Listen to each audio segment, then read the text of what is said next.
Deputy Chairman, sir, thank you very much. And I also thank my party president and Honorable Chief Minister of Andhra Pradesh, Y. Jagannath Reddy Garu, for giving me an opportunity to speak on this particular subject, sir. Sir, for the last 10 years, India has been on the brink of massive economic transformation, which the opposition is not in a position to realize. Sir, for the last 10 years, again, we have grown from being 10th highest GDP to 5th highest GDP in the world, which my colleague, Honorable former Finance Minister Chidambaram couldn't realize it. Sir, in the next 5 years, under the leadership of Modi ji, we are poised to become third largest economy in the world, crossing 5 trillion mark. Please, Mani Jairam ji, बैठ कर बात नहीं, please, you speak to the chair. Sir, Deputy Chairman, sir, India continues to retain its fast-growing economy status even in the face of global economic slowdown. And we have faced the COVID situation. Even during COVID situation, there is no economic stride, and it continues to grow in the economy. Sir, last year, our GDP growth stood at massive 7.2%, which was twice the average of emerging market economies. And our Honorable former Finance Minister extensively spoke about the GDP. And he was all along talking negative about the GDP, and he couldn't realize that there is a growth. And currently, we have surpassed the market expectations and registered a 7.6% growth during second quarter of the this current 2023-24. Sir, and coming to the tax collections, which the opposition has to realize the importance. There is a significant growth in the tax collections that has become the norm, and this has fueled the economic growth, sir. Sir, within 10 years, the direct tax collections have increased by 160%, and from 6.4 lakh crore in 2013-14 to 16.6 lakh crore in financial year 2022-23. Sir, this year, this 6 months from April to September, tax collections increased by 18%. Sir, till now, the GST collections, now up to this direct taxes and then indirect taxes, till now, GST collections for this financial year stands at 13.3 lakh crore, averaging 1.66 lakh crore monthly. This is whopping 12% hike over the last year. The increase in tax collections without substantial tax hikes goes to show that the government efficiency in improving our tax compliance and expanding the tax base. Sir, even there is no applaud from the treasury benches. Opposition, I'm very sure they will not applaud. Sir, coming to the digital payments. India continues to dominate the digital payment landscape. Sir, we recorded 89 million digital transactions in 2022, which is more than 4 leading countries combined together. Sir, this accounted almost half of the global real-time payments. And sir, and I also should, up to this, it's all positive points, sir. From now, I have to tell the negative points also, and at least to satisfy my friend Jairam Ramesh. Sir, we must not be complacent with our achievements. And sir, many issues continue to hinder the India's economic growth, sir. Sir, the first I would like to point out among the negatives is depreciating rupee, which is very, very alarming. Sir, rupee was worst performing Asian currency in 2022.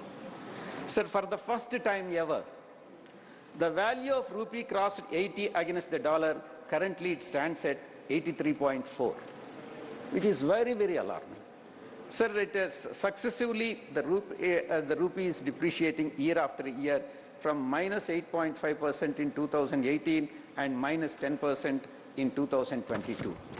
Sir, depreciation of rupee has got a significant impact on the overall development of the country, sir. Sir, depreciation of rupee has a direct impact on the manufacturing sector since India is a net importer of raw materials and fuel. These two are very important import because we completely depend on the fuel imports, sir. Manufacturing growth has already started showing the signs of stress and has slowed significantly this fiscal year. Sir, as per RBI, every 5% fall in the value of a rupee, inflation increases by 15%, 15 basis points, that is 0.15%.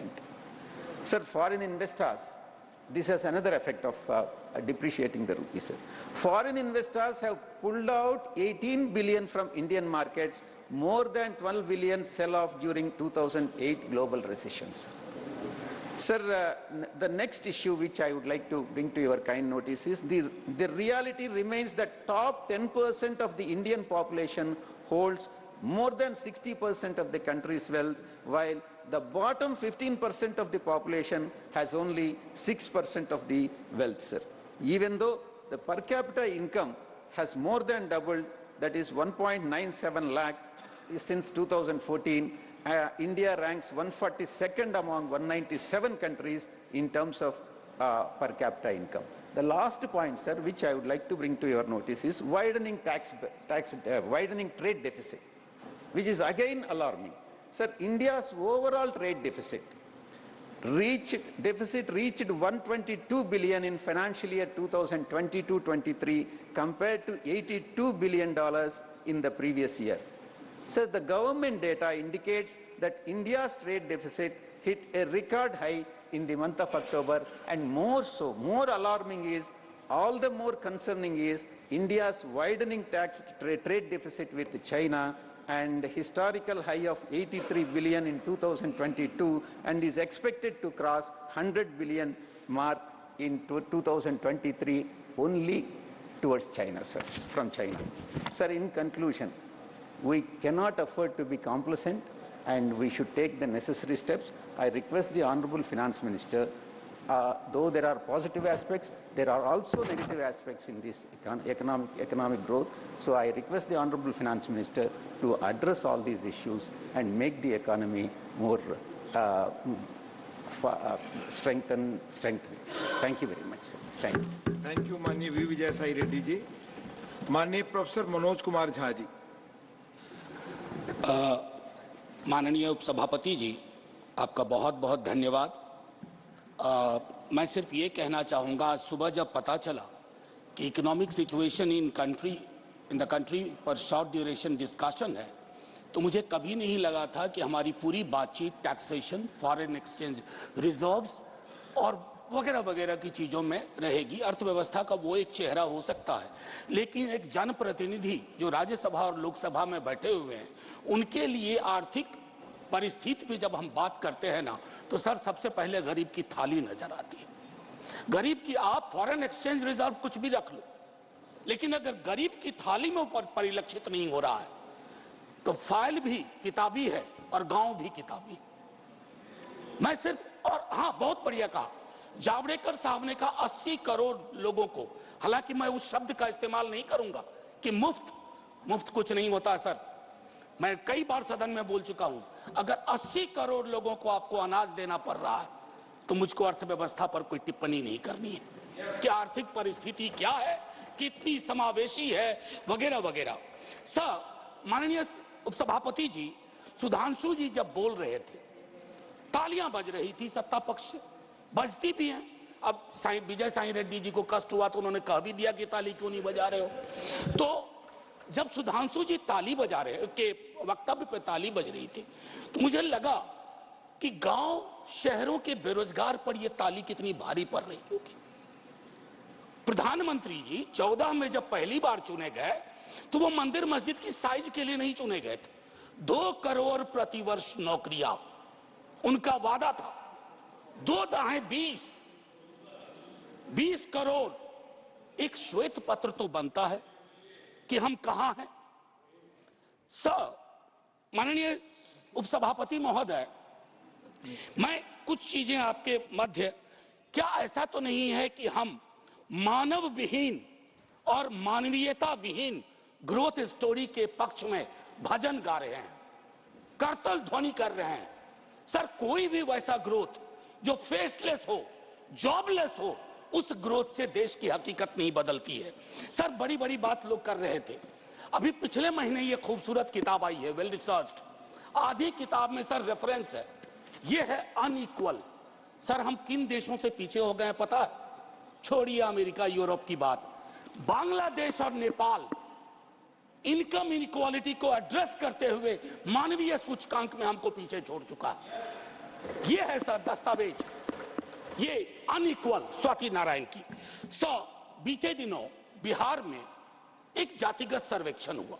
मैं चाहूंगा तमाम हमारे भाजपा के मित्र, उनको ना उससे मतलब ना हो, उसके प्रति विरोध हो, लेकिन एक बार उस दस्तावेज को पढ़िए, क्योंकि उन आंकड़ों में नंबर के बाद आर्थिक सामाजिक परिवेश भी जाहिर हुआ है।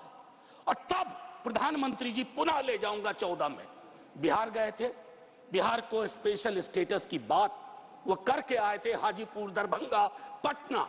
सर, बिहार को आपकी जरूरत है माननीय सत्ता पक्ष। बिहार के पास रेवेन्यू के साधन कमतर हैं।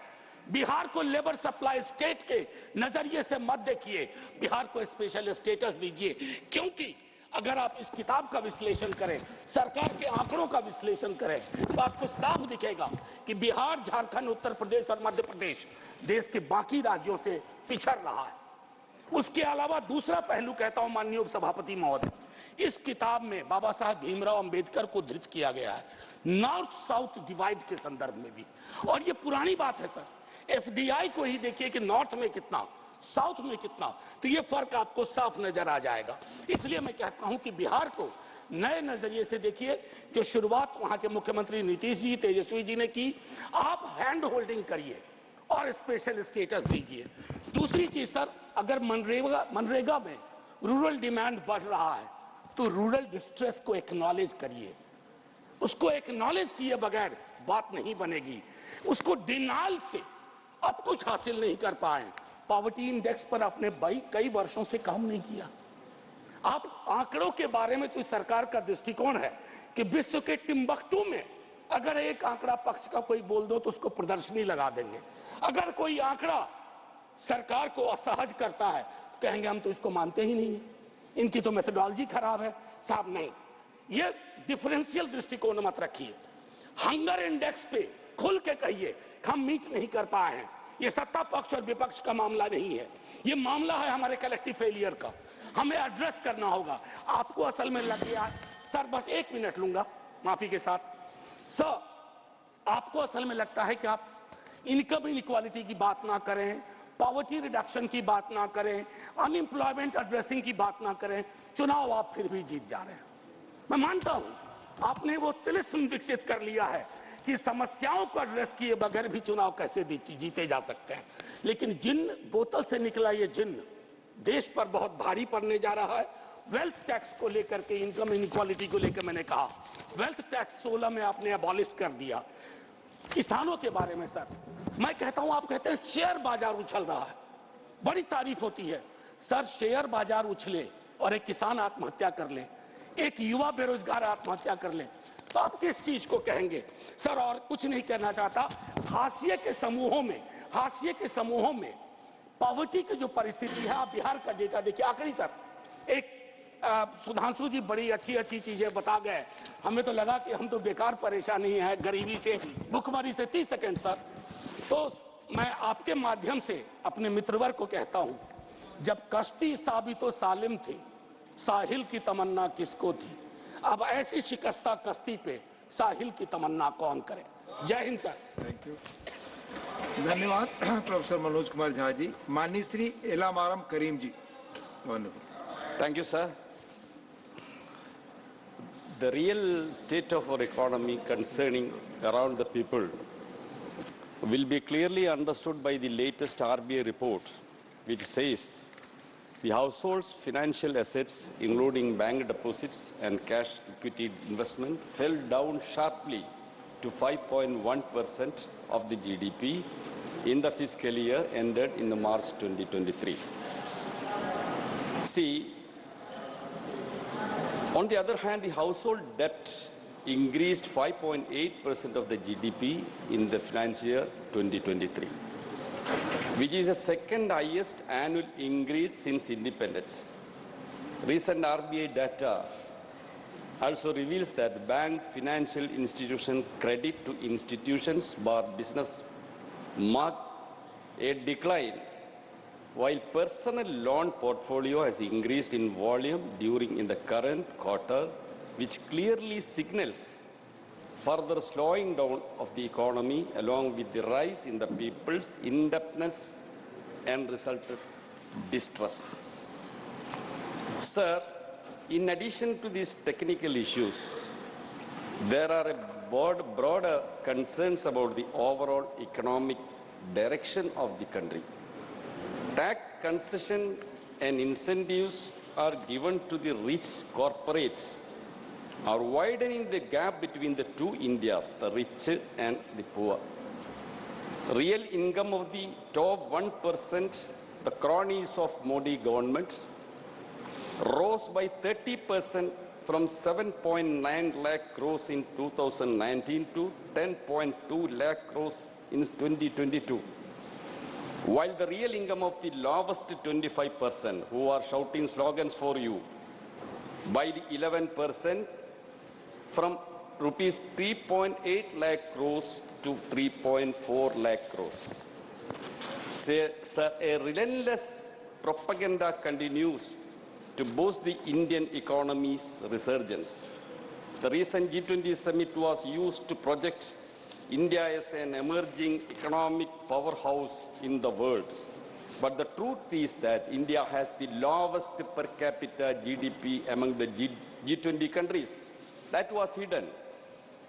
Ranks the lowest in terms of human development indices and records the lowest labor force participation rate. Chidambaram told here, reflecting the very high level of unemployment.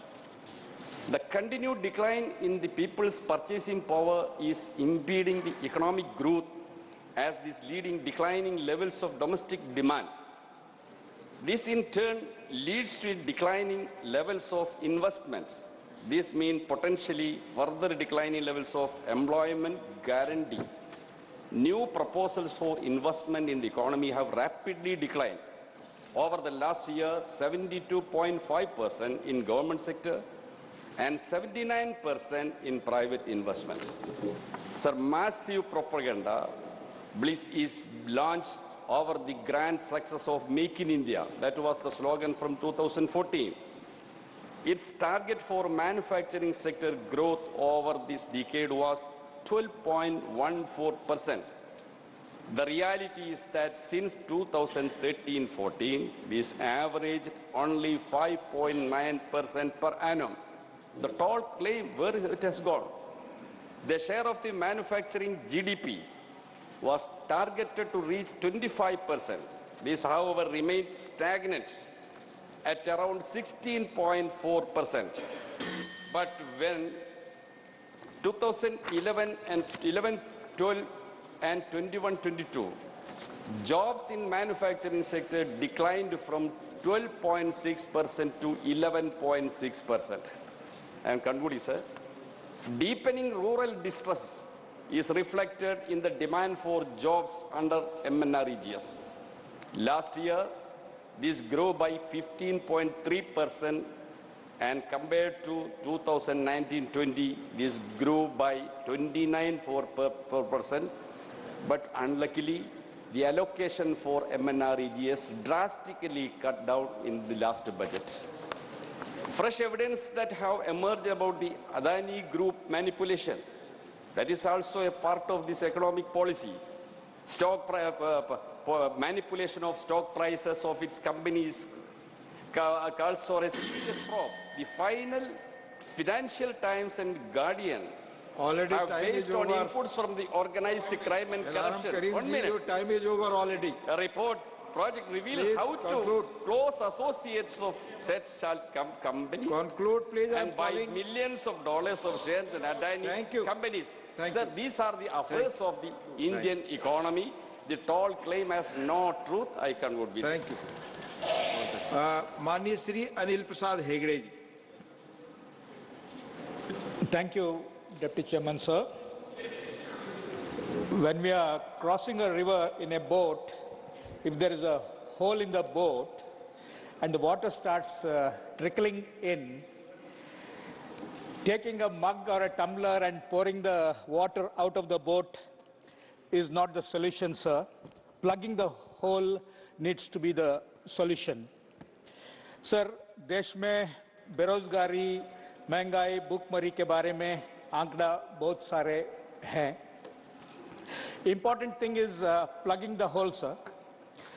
I want to give you two, three examples. Most of my life, I was opposing the Congress policies, being in the Janata Party, Janata Dal Parivar, and later being part of the NDA. But I want to point out to you, sir, in 1985, the then government of Rajiv Gandhi had launched the oilseed technology mission, because of which by 1993-94, we were almost self-sufficient in edible oil. Subsequently, governments started reducing import tariffs, as a result of which cheap edible oil started flooding the Indian market, and India became dependent on import of edible oil, sir. Sir, this has become a pretext for the government to give permission to genetically modified mustard. So giving permission to GM crops is not plugging the hole, sir. Sir, इसी सदन में कल 6 दिसंबर है. 6 दिसंबर 2012 को तत्कालीन leader of the opposition multi brand retail के debate के संदर्भ में उन्होंने कहा था कि पड़ोसी देश से चीप गुड्स भारत आने के बारे में उन्होंने कहा था, और मैन्युफैक्चरिंग सेक्टर रिफॉर्म्स के बारे में भी उन्होंने कहा था. अभी यहाँ पर साथी अशोक मित्तल और कन्नीमोली जी भी चाइना के बारे में जिक्र कर रहे थे.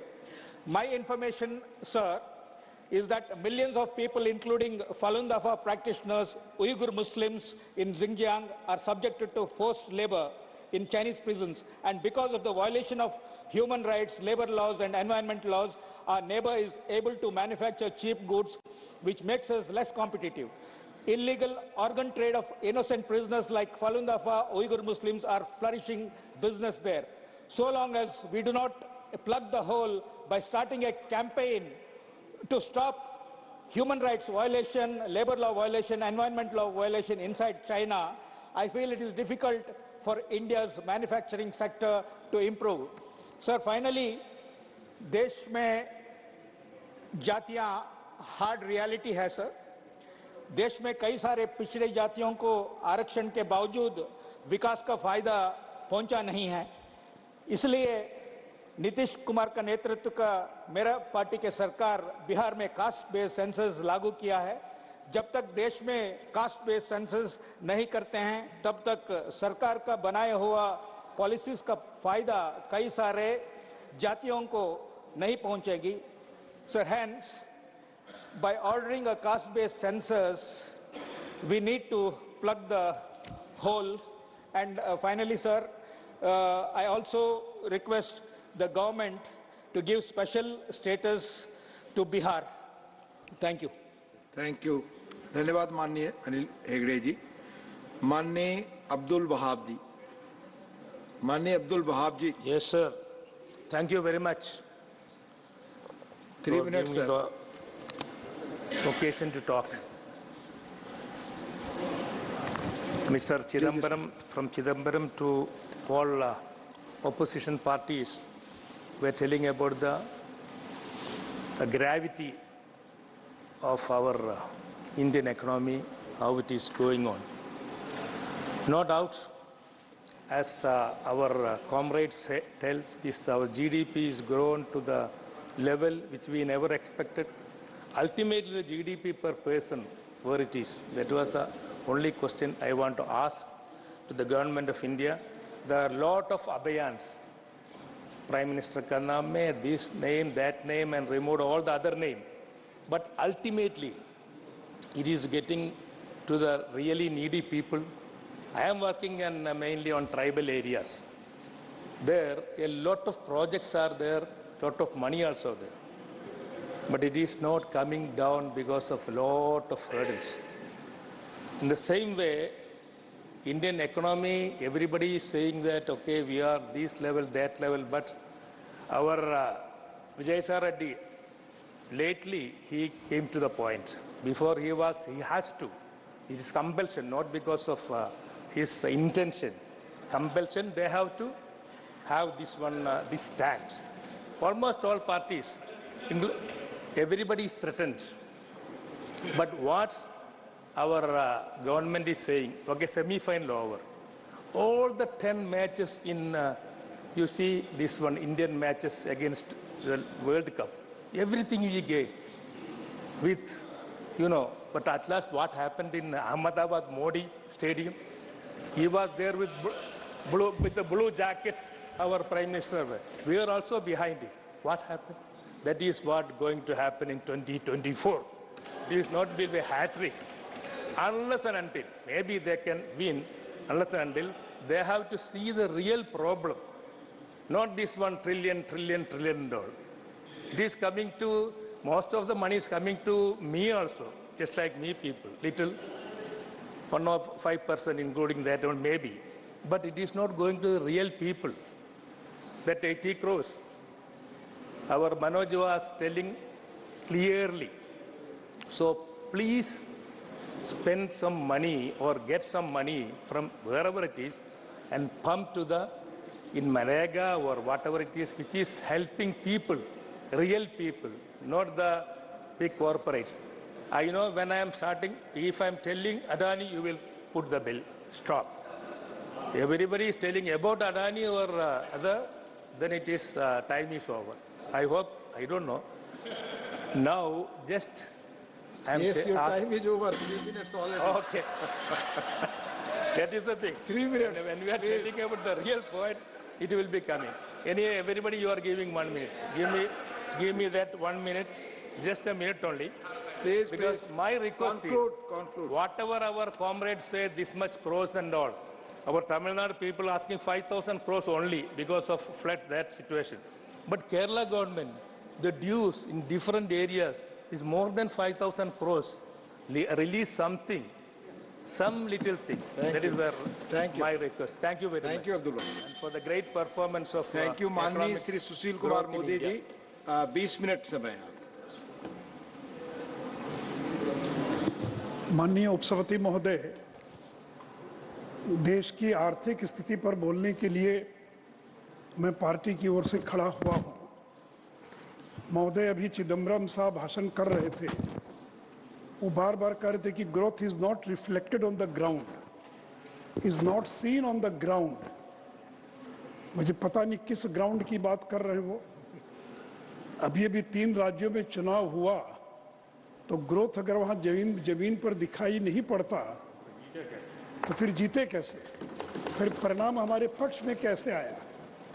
तो ग्रोथ देखने के लिए भी चश्मा चाहिए। अगर टीन का चश्मा लगा लेंगे तो कुछ भी दिखाई नहीं पड़ेगा, अगर पार्टी के चश्मे से देखेंगे तो कुछ भी ग्रोथ दिखाई नहीं पड़ेगा।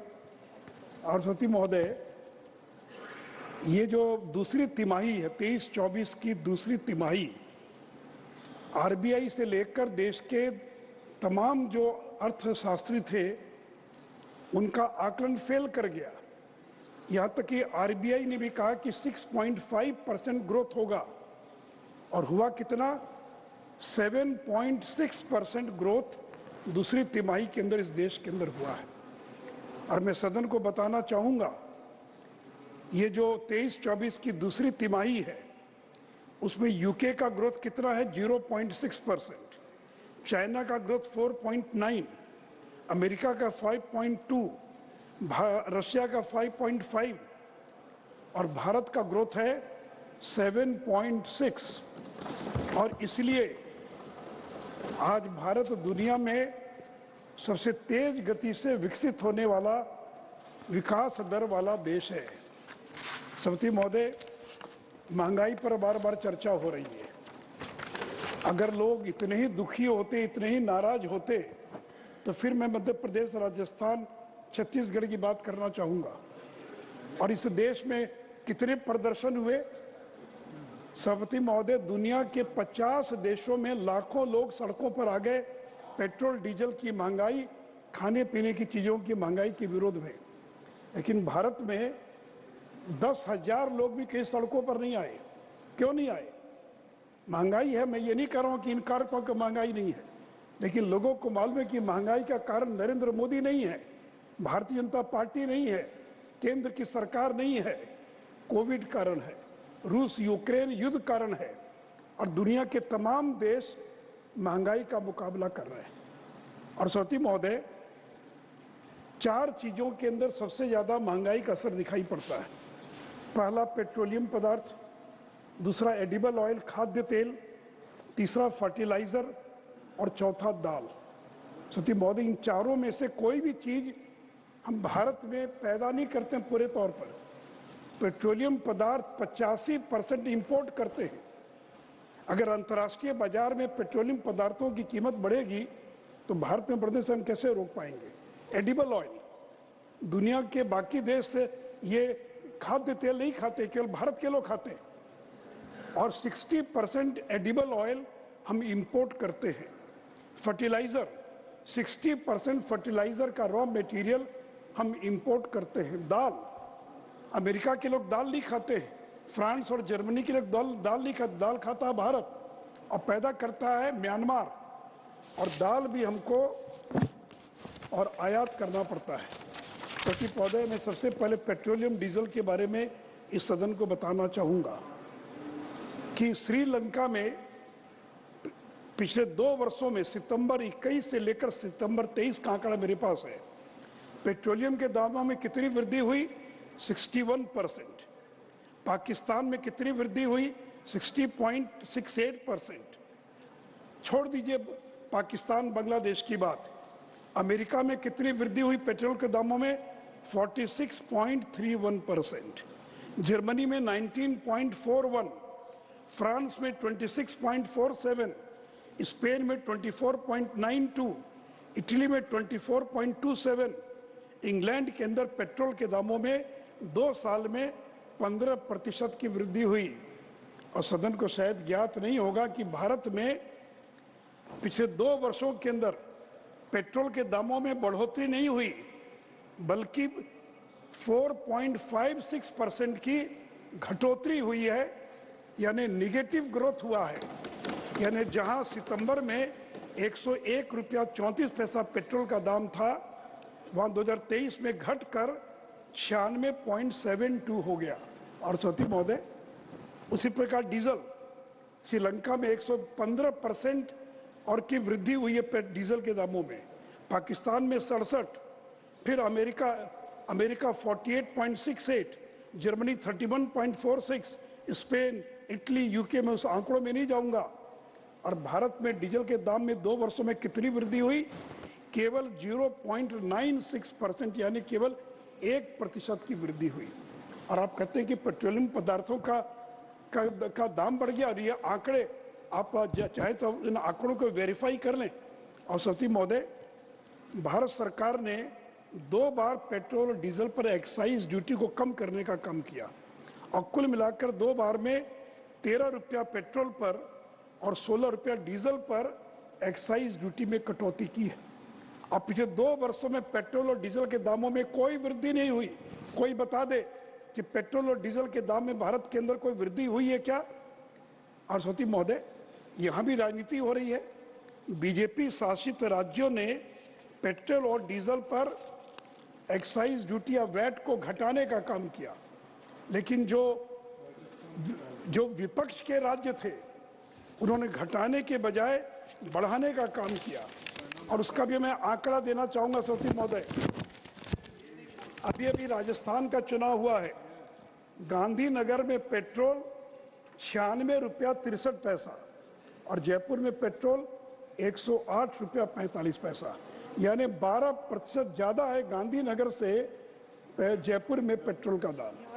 गुवाहाटी में 98 रुपया गुवाहाटी में, और डायरेक्ट साहब के कोलकाता में पेट्रोल 106 रुपया 42 पैसा। तो अगर केंद्र के कारण का बढ़ा होता तो आखिर कलकत्ते में 106 रुपया और गुवाहाटी में 98 रुपया क्यों है? लखनऊ में 96 रुपया और बेंगलोर में 101 रुपया, गोवा में 97 रुपया, रायपुर में 102 रुपया, भोपाल में 108 रुपया और अमरावती में 111 रुपया। महोदय, कांग्रेस शासित राज्यों ने पेट्रोल और डीजल के दामों में कोई कटौती नहीं की और बीजेपी शासित राज्यों ने उसके दाम में कटौती की। और जब बात आती है एलपीजी की, तो सदन को यह मालूम है कि आदरणीय प्रधानमंत्री जी ने एलपीजी के दामों में और जो उज्ज्वला योजना के तहत जो सिलेंडर मिलता था उसमें कुल मिलाकर 300 रुपये की राहत दी है और सामान्य कंज्यूमर को 200 रुपये की राहत दी है। इससे पेट्रोलियम कंपनियों को 28,000 करोड़ का नुकसान हुआ, 28,000 करोड़ का, और भारत सरकार ने 22,000 करोड़ रुपया उनको पिछले साल देकर उसकी क्षतिपूर्ति करने का काम किया है। चौथी महोदय, ये नरेंद्र मोदी की सरकार है। पेट्रोल में ब्लेंडिंग, ये जो इथेनॉल की ब्लेंडिंग हो रही है, ये जब 14 में नरेंद्र मोदी जी आए इस समय 1.53% पेट्रोल में ब्लेंडिंग होती थी। आज कितनी ब्लेंडिंग हो रही है? 12%। और इससे देश को कितना फायदा हुआ? विदेशी मुद्रा 73,000 करोड़, डायरेक्ट साहब 70,000, the country has saved 73,000 crore as a foreign exchange saving. Carbon dioxide emission 402 lakh metric ton emission कम हुआ। Amount paid to the distilleries 1,26,000 crore और फार्मर्स को कितना मिला? 76,000 करोड़ रुपया और किसानों को मिला है। सत्य महोदय, ये है नरेंद्र मोदी की सरकार। और सत्य महोदय, आप कहते हैं कि आप बार बार कहते हैं कि उसी प्रकार फर्टिलाइजर, सत्य महोदय, फर्टिलाइजर भारत सरकार ने अगले 3 साल के लिए 3,70,000 करोड़ की सब्सिडी का अपने बजट में और प्रोविजन किया, 3,70,000 करोड़। और मैं सदन को बताना चाहूँगा कि जो फर्टिलाइजर का जो रॉ मटेरियल है और फर्टिलाइजर ये बाहर से आता है। भारत के अंदर केवल 40% तैयार होता है, बाकी बाहर से आता है। और मैं सदन को बताना चाहूँगा कि यूरिया के दाम, अंतर्राष्ट्रीय बाजार में यूरिया का दाम है 2,450, 2,450 और किसानों को कितने में मिलता है? 266 रुपये में किसानों को मिलता है। तो government of India is providing a subsidy of 2,183 per bag to the farmers in this country. DAP में सब्सिडी कितनी मिल रही है? 2,501 रुपया। एनपीके में सब्सिडी कितनी? 1,918। और आपने सारे कारखाने बंद कर दिया। गोरखपुर का खाद का कारखाना नरेंद्र मोदी जी ने चालू किया, बरौनी का खाद का कारखाना हमारी सरकार ने चालू किया। और सती महोदय, अभी कह रहे थे कि करोड़पति बन गए। ये बात ठीक है कि हमारे करोड़पति बनना कोई गुनाह नहीं है, चोरी करके कोई करोड़पति न बने। और ठीक है डायरेक्ट साहब, in 1617 there were only 68,263 crorepati in this country. Now the figure has gone to 1,69,000. तो जो टैक्स पेयर है, जो 1 करोड़ से ज़्यादा जिनकी अर्निंग है, जो टैक्स देते हैं, उनकी संख्या 68,000 से बढ़कर 1,69,000 हो गई। ये तो खुशी होना चाहिए कि आप दुखी है कि करोड़पति क्यों हो गए। तो सब लोग कंगाल बना दीजिए, सब लोग कंगाल हो जाएं। लेकिन दूसरी ओर मैं ये भी सदन को बताना चाहूँगा, ये नरेंद्र मोदी जिनके कारण 13 करोड़ 50 लाख लोग गरीबी की जंजीर से मुक्त हो गए। पिछले उनके पहले कार्यकाल में, दीदी थोड़ा 1 मिनट, उनके पहले कार्यकाल में 13.5 करोड़ लोग गरीबी की जंजीर से मुक्त हो गए और मिडिल क्लास में शामिल हो गए। चौथी महोदय, 15-16 में इस देश में 24.85% गरीब थे और 19 और 21 में घटकर कितना हो गया? 15%। तो आखिर गरीब कहाँ चले? गरीब देव इंटर ये मिडिल क्लास सती महोदय। और यूएनडीपी की report, United Nations Development Programme की रिपोर्ट है कि 2005-6 में 64.5 करोड़ गरीब थे इस देश के अंदर, 64.5 करोड़, और 2021 में घटकर हो गए 23 करोड़। 15 साल में इस देश के अंदर 41 करोड़ लोग गरीबी से मुक्त हो गए और वो मिडिल क्लास में प्रवेश कर गए। तो सती महोदय, एक और हमने जहाँ गरीबों का ख्याल रखा, वहाँ पर यहाँ पर लोग उद्योगों के माध्यम से पैसा कमाएं, इसका भी ध्यान रखा है। और सती महोदय, अभी बैंकों की बात हो रही थी, और कि बैंकों का एनपीए की क्या स्थिति है। बैंक का प्रॉफिट 22-23 में पहली बार बैंकों का profit, they have earned a profit of 1 lakh crore. Not a single bank is in red, they are earning profit. ये आपके कार्यकाल में क्यों नहीं हुआ? 22-23 में क्यों 1 लाख करोड़ का 22-23 में बैंकों को प्रॉफिट हुआ है? और भारत सरकार ने जो कैपिटलाइज करते थे, बैंकों को पैसा देना बंद कर दिया। 3 साल से 1 पैसा नहीं दिया बैंकों को, और बैंक अपने बलबूते जो हैं, और जो एनपीए है, जो नॉन परफॉर्मिंग एसेट है, वो 11.2 था 17-18 में, घटकर 5.2% हो गया। तो सती महोदय, ये जो एनपीए अगर कम हुआ है तो इसका कारण क्या है? सती महोदय, जीएसटी का कलेक्शन, एक साल में 6 बार जीएसटी का कलेक्शन, दैट इज क्रॉस 1,60,000। जो लोग गब्बर सिंह टैक्स कहते हैं जीएसटी को, तो अगर हिम्मत है तो अपने राज्य हिमाचल में और जहां आपकी सरकार कर्नाटक में जीएसटी को हटा दीजिए। अगर वो गब्बर सिंह टैक्स है तो जीएसटी के कारण 1,60,000 करोड़ का कलेक्शन एक साल में, एक बार नहीं बल्कि 6 बार इस एक साल के अंदर हो चुका है। और सती महोदय, एक समय था कि मोबाइल हम इंपोर्ट करते थे। आज से 10 साल पहले 98% मोबाइल हम इंपोर्ट करते थे, और मैं सदन को बताना चाहूँगा कि आज 99% मोबाइल मेड इन इंडिया है। हमने मोबाइल को इंपोर्ट करना बंद कर दिया। और इस साल 11 बिलियन का मतलब हो गया 88,000 करोड़ के मोबाइल फ़ोन जो है, और हमने एक्सपोर्ट करने का काम किया है। सती महोदय, नरेंद्र मोदी जी देश के प्रधानमंत्री हैं। भारत मंडपम के उद्घाटन के अवसर पर उन्होंने भाषण देते हुए कहा था कि जब वो प्रधानमंत्री बने उस समय भारत दुनिया की 10वीं सबसे बड़ी अर्थव्यवस्था थी, 10th इकोनॉमी थी दुनिया की 2014 में, और सेकेंड टर्म में वो दुनिया की 5वीं सबसे बड़ी अर्थव्यवस्था बन चुका है। और उन्होंने देश की जनता को गारंटी दिया, मोदी की गारंटी, कि तीसरे टर्म में इंडिया दुनिया की तीसरी सबसे बड़ी अर्थव्यवस्था बन जाएगी। हम जर्मनी को पीछे छोड़कर हम 2 साल में 4th हो जाएंगे, और फिर जापान को पीछे छोड़कर 2027 तक हम दुनिया की तीसरी सबसे बड़ी अर्थव्यवस्था बन जाएंगे।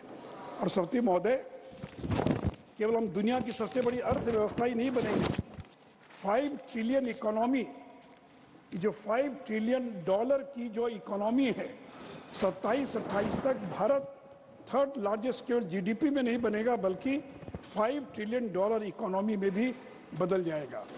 हमारा सपना है, प्रधानमंत्री जी चाहते हैं कि 2047 तक भारत एक विकसित देश बन सके, एक एडवांस इकोनॉमी बन सके, और उसी दिशा के अंदर भारत की सरकार काम कर रही है। और इसलिए सती महोदय, हम लोगों ने महंगाई को नियंत्रित करके दिखलाया है। अभी जो आंकड़े आए अक्टूबर के, वो 4.87, आरबीआई का 4 +2 का जो रेंज है, अक्टूबर 2023 में वो आंकड़ा 4.87 का है। तो हमने महंगाई को नियंत्रित करके दिखलाया है। और जहाँ तक खाद्य तेल की बात है, खाद्य तेल पिछले 1 साल में उसके दाम में 18% की गिरावट है, मस्टर्ड ऑयल में, वनस्पति में 12% की गिरावट है, सोया में 20%, पाम ऑयल में 15%, यद्यपि ये खाद्य तेल भारत में पैदा नहीं होता है, फिर भी हम लोगों ने और उसके अंदर उसको भी और नियंत्रित करके दिखाया है। और साथ ही महोदय, उसी प्रकार जो गरीबों के लिए जो 81 करोड़ गरीबों को मुफ्त में अनाज दिया जा रहा है, और अब तो सरकार ने ऐलान किया है कि अगले 5 साल तक 81 करोड़ लोगों को 5 साल तक दिसंबर 2028 तक और अनाज मिलेगा। अंत में आप घंटी न बजा दे, मैं एक बात और कह दूं, इस बीच के अंदर हमारे मित्र कह रहे थे कि नरेंद्र मोदी जी ने बिहार के अंदर सभा में कहा कि विशेष राज्य का दर्जा देंगे। मैं चुनौती देता हूं, कभी भी किसी भाषण में नरेंद्र मोदी जी ने बिहार को विशेष राज्य का दर्जा देने का कभी ऐलान नहीं किया था। नंबर 1।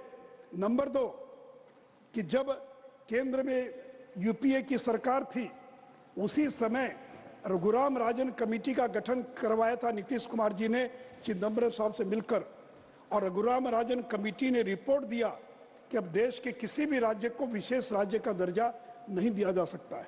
इतना ही नहीं तो 14th फाइनेंस कमीशन, क्योंकि 5th फाइनेंस कमीशन ने 69 के अंदर पहली बार स्पेशल कैटेगरी स्टेटस का कंसेप्ट दिया था, लेकिन 14th फाइनेंस कमीशन ने 2015 में विशेष राज्य के दर्जे की अवधारणा को ही खत्म कर दिया।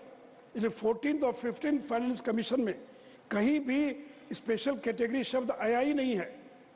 तो महोदय, जब 14th फाइनेंस कमीशन ने, रघुराम राजन कमेटी ने, इंटर मिनिस्ट्रियल ग्रुप ने खत्म कर दिया, और जब लालू जी देश में रेल मंत्री थे, बड़े ताकतवर मंत्री थे, रात को 12 बजे राष्ट्रपति को उठाकर बिहार की विधानसभा को भंग करवा दिया, उस समय उन्होंने बिहार को विशेष राज्य का दर्जा क्यों नहीं दिलवाया? जब नीतीश जी रेल मंत्री थे, उस समय बिहार को विशेष राज्य का दर्जा क्यों नहीं दिलवाया? और नरेंद्र मोदी ने तो विशेष राज्य के दर्जे से बिहार को जितना मिलता उसे ज्यादा दे दिया। जो पैकेज दिया, पीएम पैकेज, 1,40,000 करोड़ का पैकेज दिया बिहार को। पीएम पैकेज केवल भारत में अकेला राज्य बिहार है जिसको केंद्र की सरकार के द्वारा पैकेज दिया गया। लेकिन जब चुनाव नजदीक आता है तो विशेष राज्य का दर्जा, विशेष राज्य का दर्जा। आंध्र का तो घोषणा थी, सोनिया जी का की घोषणा थी सदन के अंदर कि आंध्र को विशेष राज्य का दर्जा देंगे, कहाँ मिला? अब देश के किसी भी राज्य को स्पेशल कैटेगरी का स्टेटस नहीं मिल सकता है। राज्य को मदद मिलेगी, केंद्र मदद करेगा, लेकिन इसको पॉलिटिकल मुद्दा न बनाए तो मुझे लगता है कि और ज़्यादा बेहतर होगा। इसलिए सती महोदय, नरेंद्र मोदी जी पर लोगों को भरोसा है। यही व्यक्ति है जो महंगाई नियंत्रित कर सकता है, यही व्यक्ति है जो देश का विकास कर सकता है। और इसीलिए आज 12 राज्यों में भारतीय जनता पार्टी के मुख्यमंत्री हैं और 4 राज्यों के अंदर सहयोगी दल के साथ मिलकर सरकार चल रही है। देश के 51% क्षेत्रफल पर भारतीय जनता पार्टी की सरकारें चल रही है। और इसलिए सती महोदय, अर्थव्यवस्था को हमने बेहतर बनाकर दिखलाया है। हमें गर्व है नरेंद्र मोदी पर कि विपरीत परिस्थितियों में भी भारत को जिस संकट से उबार कर और उन्होंने यहाँ तक पहुँचाया है, मुझे पूरा विश्वास है कि 5 महीने के बाद जब लोकसभा के चुनाव होंगे, ये ग्रोथ, ये सड़क पर, ये नीचे दिखाई, जमीन पर दिखाई पड़ेगा और लोग विकास के नाम पर वोट देंगे, सांप्रदायिक और जातीय गणना के नाम पर वोट नहीं देंगे। जातीय गणना का मुद्दा तो बहुत उछला था मध्य प्रदेश, राजस्थान और छत्तीसगढ़ में, कहाँ लोगों ने वोट दिया, कहाँ वो मुद्दा बना? 3 शब्दों के साथ मुझे पूरा विश्वास है कि नरेंद्र मोदी के नेतृत्व में हम भारत को एक विकसित राष्ट्र बनाएंगे और भारत को आगे ले जाएंगे। धन्यवाद। श्री राजीव शुक्ला, 8 मिनट्स। धन्यवाद सभापति जी। सबसे पहले तो मैं आपको धन्यवाद दूंगा कि आपने इस आर्थिक मुद्दे पर इस सदन में बहस की अनुमति दी, जो कि एक बहुत जरूरी आज के वक्त में है। मैं कोई अर्थशास्त्री नहीं हूं और न अर्थशास्त्री की तरह बोलूंगा। मैं एक सामान्य व्यक्ति के जो समझ में आता है उसी आधार पर अपनी बात रखूंगा। मेरा अपना मानना है कि विदेश नीति और आर्थिक नीति, इन दोनों पर कोई भी सरकार आए, किसी भी पार्टी को समानता रहती है और रहनी चाहिए। यही अभी तक की परंपरा रही है। अगर 1991 में नरसिम्हा राव सरकार ने आर्थिक सुधार लागू किए थे, तो उसके बाद चाहे देवगौड़ा जी की सरकार हो, चाहे गुजराल साहब की सरकार हो, चाहे वाजपेयी जी की सरकार हो, अटल जी की, उन्होंने उसको पालन किया था। एक बार मैं पत्रकार के रूप में नरसिम्हा राव जी के साथ जो है स्पेन गया था और वो प्रधानमंत्री थे, उनकी प्रेस कॉन्फ्रेंस थी, तो वहाँ पत्रकारों ने ये प्रश्न उठाया कि आप तो ये आर्थिक सुधार लागू कर रहे हैं, आप सबको बता रहे हैं कि आप इंडिया में ये चेंजेज कर रहे हैं, रिफॉर्म्स ला रहे हैं, लेकिन कल आपकी सरकार नहीं रहेगी तो क्या होगा? तो उन्होंने बड़ा फेमस सेंटेंस वहाँ बोला था, the process of economic reforms is irreversible. कोई भी सरकार आए इसको बदल सकती नहीं है। तो ये चीज़ जो है लगातार चलती रहनी चाहिए, ये नीतियाँ लगातार चलती रहनी चाहिए। मैं किसी की आलोचना या किसी की प्रशंसा की बात नहीं कर रहा हूँ, और लेकिन कुछ प्रयोग पिछले 10 साल से हो रहे हैं जिसमें पिछली सरकारों की चीज़ों को अंडू करने की कोशिश हो रही, उनको बदलने की कोशिश हो रही। हमारे मित्र सुशील मोदी जी सम्मानित अभी बात कर रहे थे कि चुनाव के नतीजों से, जो चिदम्बरम साहब की बात का जवाब दे रहे थे कि उन्होंने कहा था कि ग्राउंड पे नहीं दिख रहा, तो उन्होंने चुनाव के नतीजों का हवाला दिया। सुशील जी, चुनाव के नतीजे 5 साल पहले क्या थे? तीनों राज्य हम जीते थे, राजस्थान, मध्य प्रदेश, छत्तीसगढ़, और उसके बाद लोकसभा हार गए थे 5 महीने बाद। तो अगर उस दृष्टि से देखा जाए तो आपका ये तर्क कहीं बैठता नहीं। इसलिए मुझे लगता है कि इस जो बहस को हम उसी गंभीरता से रखें जिस मुद्दे पर आर्थिक स्थिति की वो है, और उसकी हम शुरुआत इस चीज़ से करते हैं। और अगर इसके आंकड़ों का, इलेक्शन कमीशन का आंकड़े है, पूरे उसमें 4,81,00,000 वोट जो है भाजपा को मिला है और 4,91,00,000 कांग्रेस को मिला है, 10 लाख ज़्यादा। तो हम इसको अगर उस तरह से गणना करके देखेंगे तो फिर ये बात कहीं रही नहीं जाएगी कि, तो इसलिए जो है हम समझते हैं कि चेयरमैन साहब ने बहुत मतलब गंभीरता से इस विषय पे डिस्कशन के लिए रखा है, तो हम उसी पे जाते हैं। सबसे पहले पुराना गाना है कि जो वादा किया वो निभाना पड़ेगा, तो वादों पे जाते हैं। तो वादा नंबर 1 क्या था कि हम काला धन वापस लाएंगे। वापस तो आया नहीं, उल्टे जो मॉर्गन स्टैनली की रिपोर्ट है जिसको कोट किया था सुधांशु जी ने, 6 लाख उद्यमी जिनको एंटरप्रेन्योर बोलते हैं विदेश चले गए। यहाँ की 2 लाख ने तो नागरिकता सरेंडर कर दी भारत की। और उद्यमी जब जाता है तो सोचो कि वो लाखों लोगों का जो है, वो लाखों लोगों का के रोजगार को जो है छोड़ के जाता जो भारत में मिल रहा था। वहाँ जाके उद्योग लगा रहे हैं, बाहर के लोगों को रोजगार मिल रहा है, और उसके अलावा जो है यहीं से पैसा जा रहा है। तो उल्टे जो पैसा 4 लाख करोड़ आना था, 10 से 15 लाख करोड़ के करीब पैसा बाहर जा चुका है देश का। ये गंभीर विषय है, इस पे मुझे लगता है वित्त मंत्री जी को सोचना चाहिए कितनी भारी संख्या में उद्यमी या एंटरप्रेन्योर्स देश छोड़ के क्यों जा रहे हैं, वो बाहर क्यों बस रहे हैं। तो ये उनको सोचने की बात है कि वो क्यों ऐसा हो रहा है। और ऐसा नहीं कि देशभक्त नहीं थे, देशभक्त थे। मॉर्गन स्टैनली के रुचि शर्मा ने 2016 में फिक्की की स्पीच में कहा था, 2016 में वार्निंग दी थी, तब मुश्किल से जो है 50,000 लोग गए थे कि क्यों भारतीय बिजनेसमैन, भारतीय इंडस्ट्रियलिस्ट या एंटरप्रेन्योर्स देश छोड़ के क्यों जा रहे हैं, उनको रोको। तो ये चीज़ देखने की है कि क्या ये सरकारी एजेंसियों के ज़रूरत से ज़्यादा दबाव की वजह से जा रहे हैं, या क्या वजह है, उनके साथ अन्याय हो रहे हैं, इसको समझने की आवश्यकता है। दूसरा वादा था 50 रुपये लीटर पेट्रोल, 40 रुपये डीजल, हमारी सरकार आएगी। आप कह रहे हो कम हो गया, मुझे तो कहीं कम नहीं दिखाई दे रहा। अब आप गणना बता रहे हो कि इस राज्य में 96 का, वहाँ 106 का, 50 और 40 रुपये का तो नहीं है जो पहले था कि 50 और 40 रुपये में बिकेगा डीजल पेट्रोल। वो वादा तो पूरी तरह गलत साबित हुआ। और ये तब मैं तो योजना मंत्री था, जो है ब्रेंट क्रूड की रिपोर्ट रोज आती थी। हमारे ज़माने में $115, $120 का जो है तेल मिलता था, क्रूड ऑयल, और उसके बाद जो है हाँ हम 60 रुपये पे देते थे। लेकिन यहाँ पे तो बहुत सस्ता, यहाँ तक कि एक वक्त $22 पे पहुँच गया था इस सरकार में, और अभी भी 40, 50, 60 के अल्ले पल्ले रहता है, 80 के अल्ले पल्ले रहता है, पहले से बहुत कम है। फिर भी ये दाम क्यों बढ़ रहे हैं? तो इसको जो है हमें देखना चाहिए कि हम क्यों 100 के पार चला गया पेट्रोल, और डीजल भी उसी के करीब करीब पहुँचा।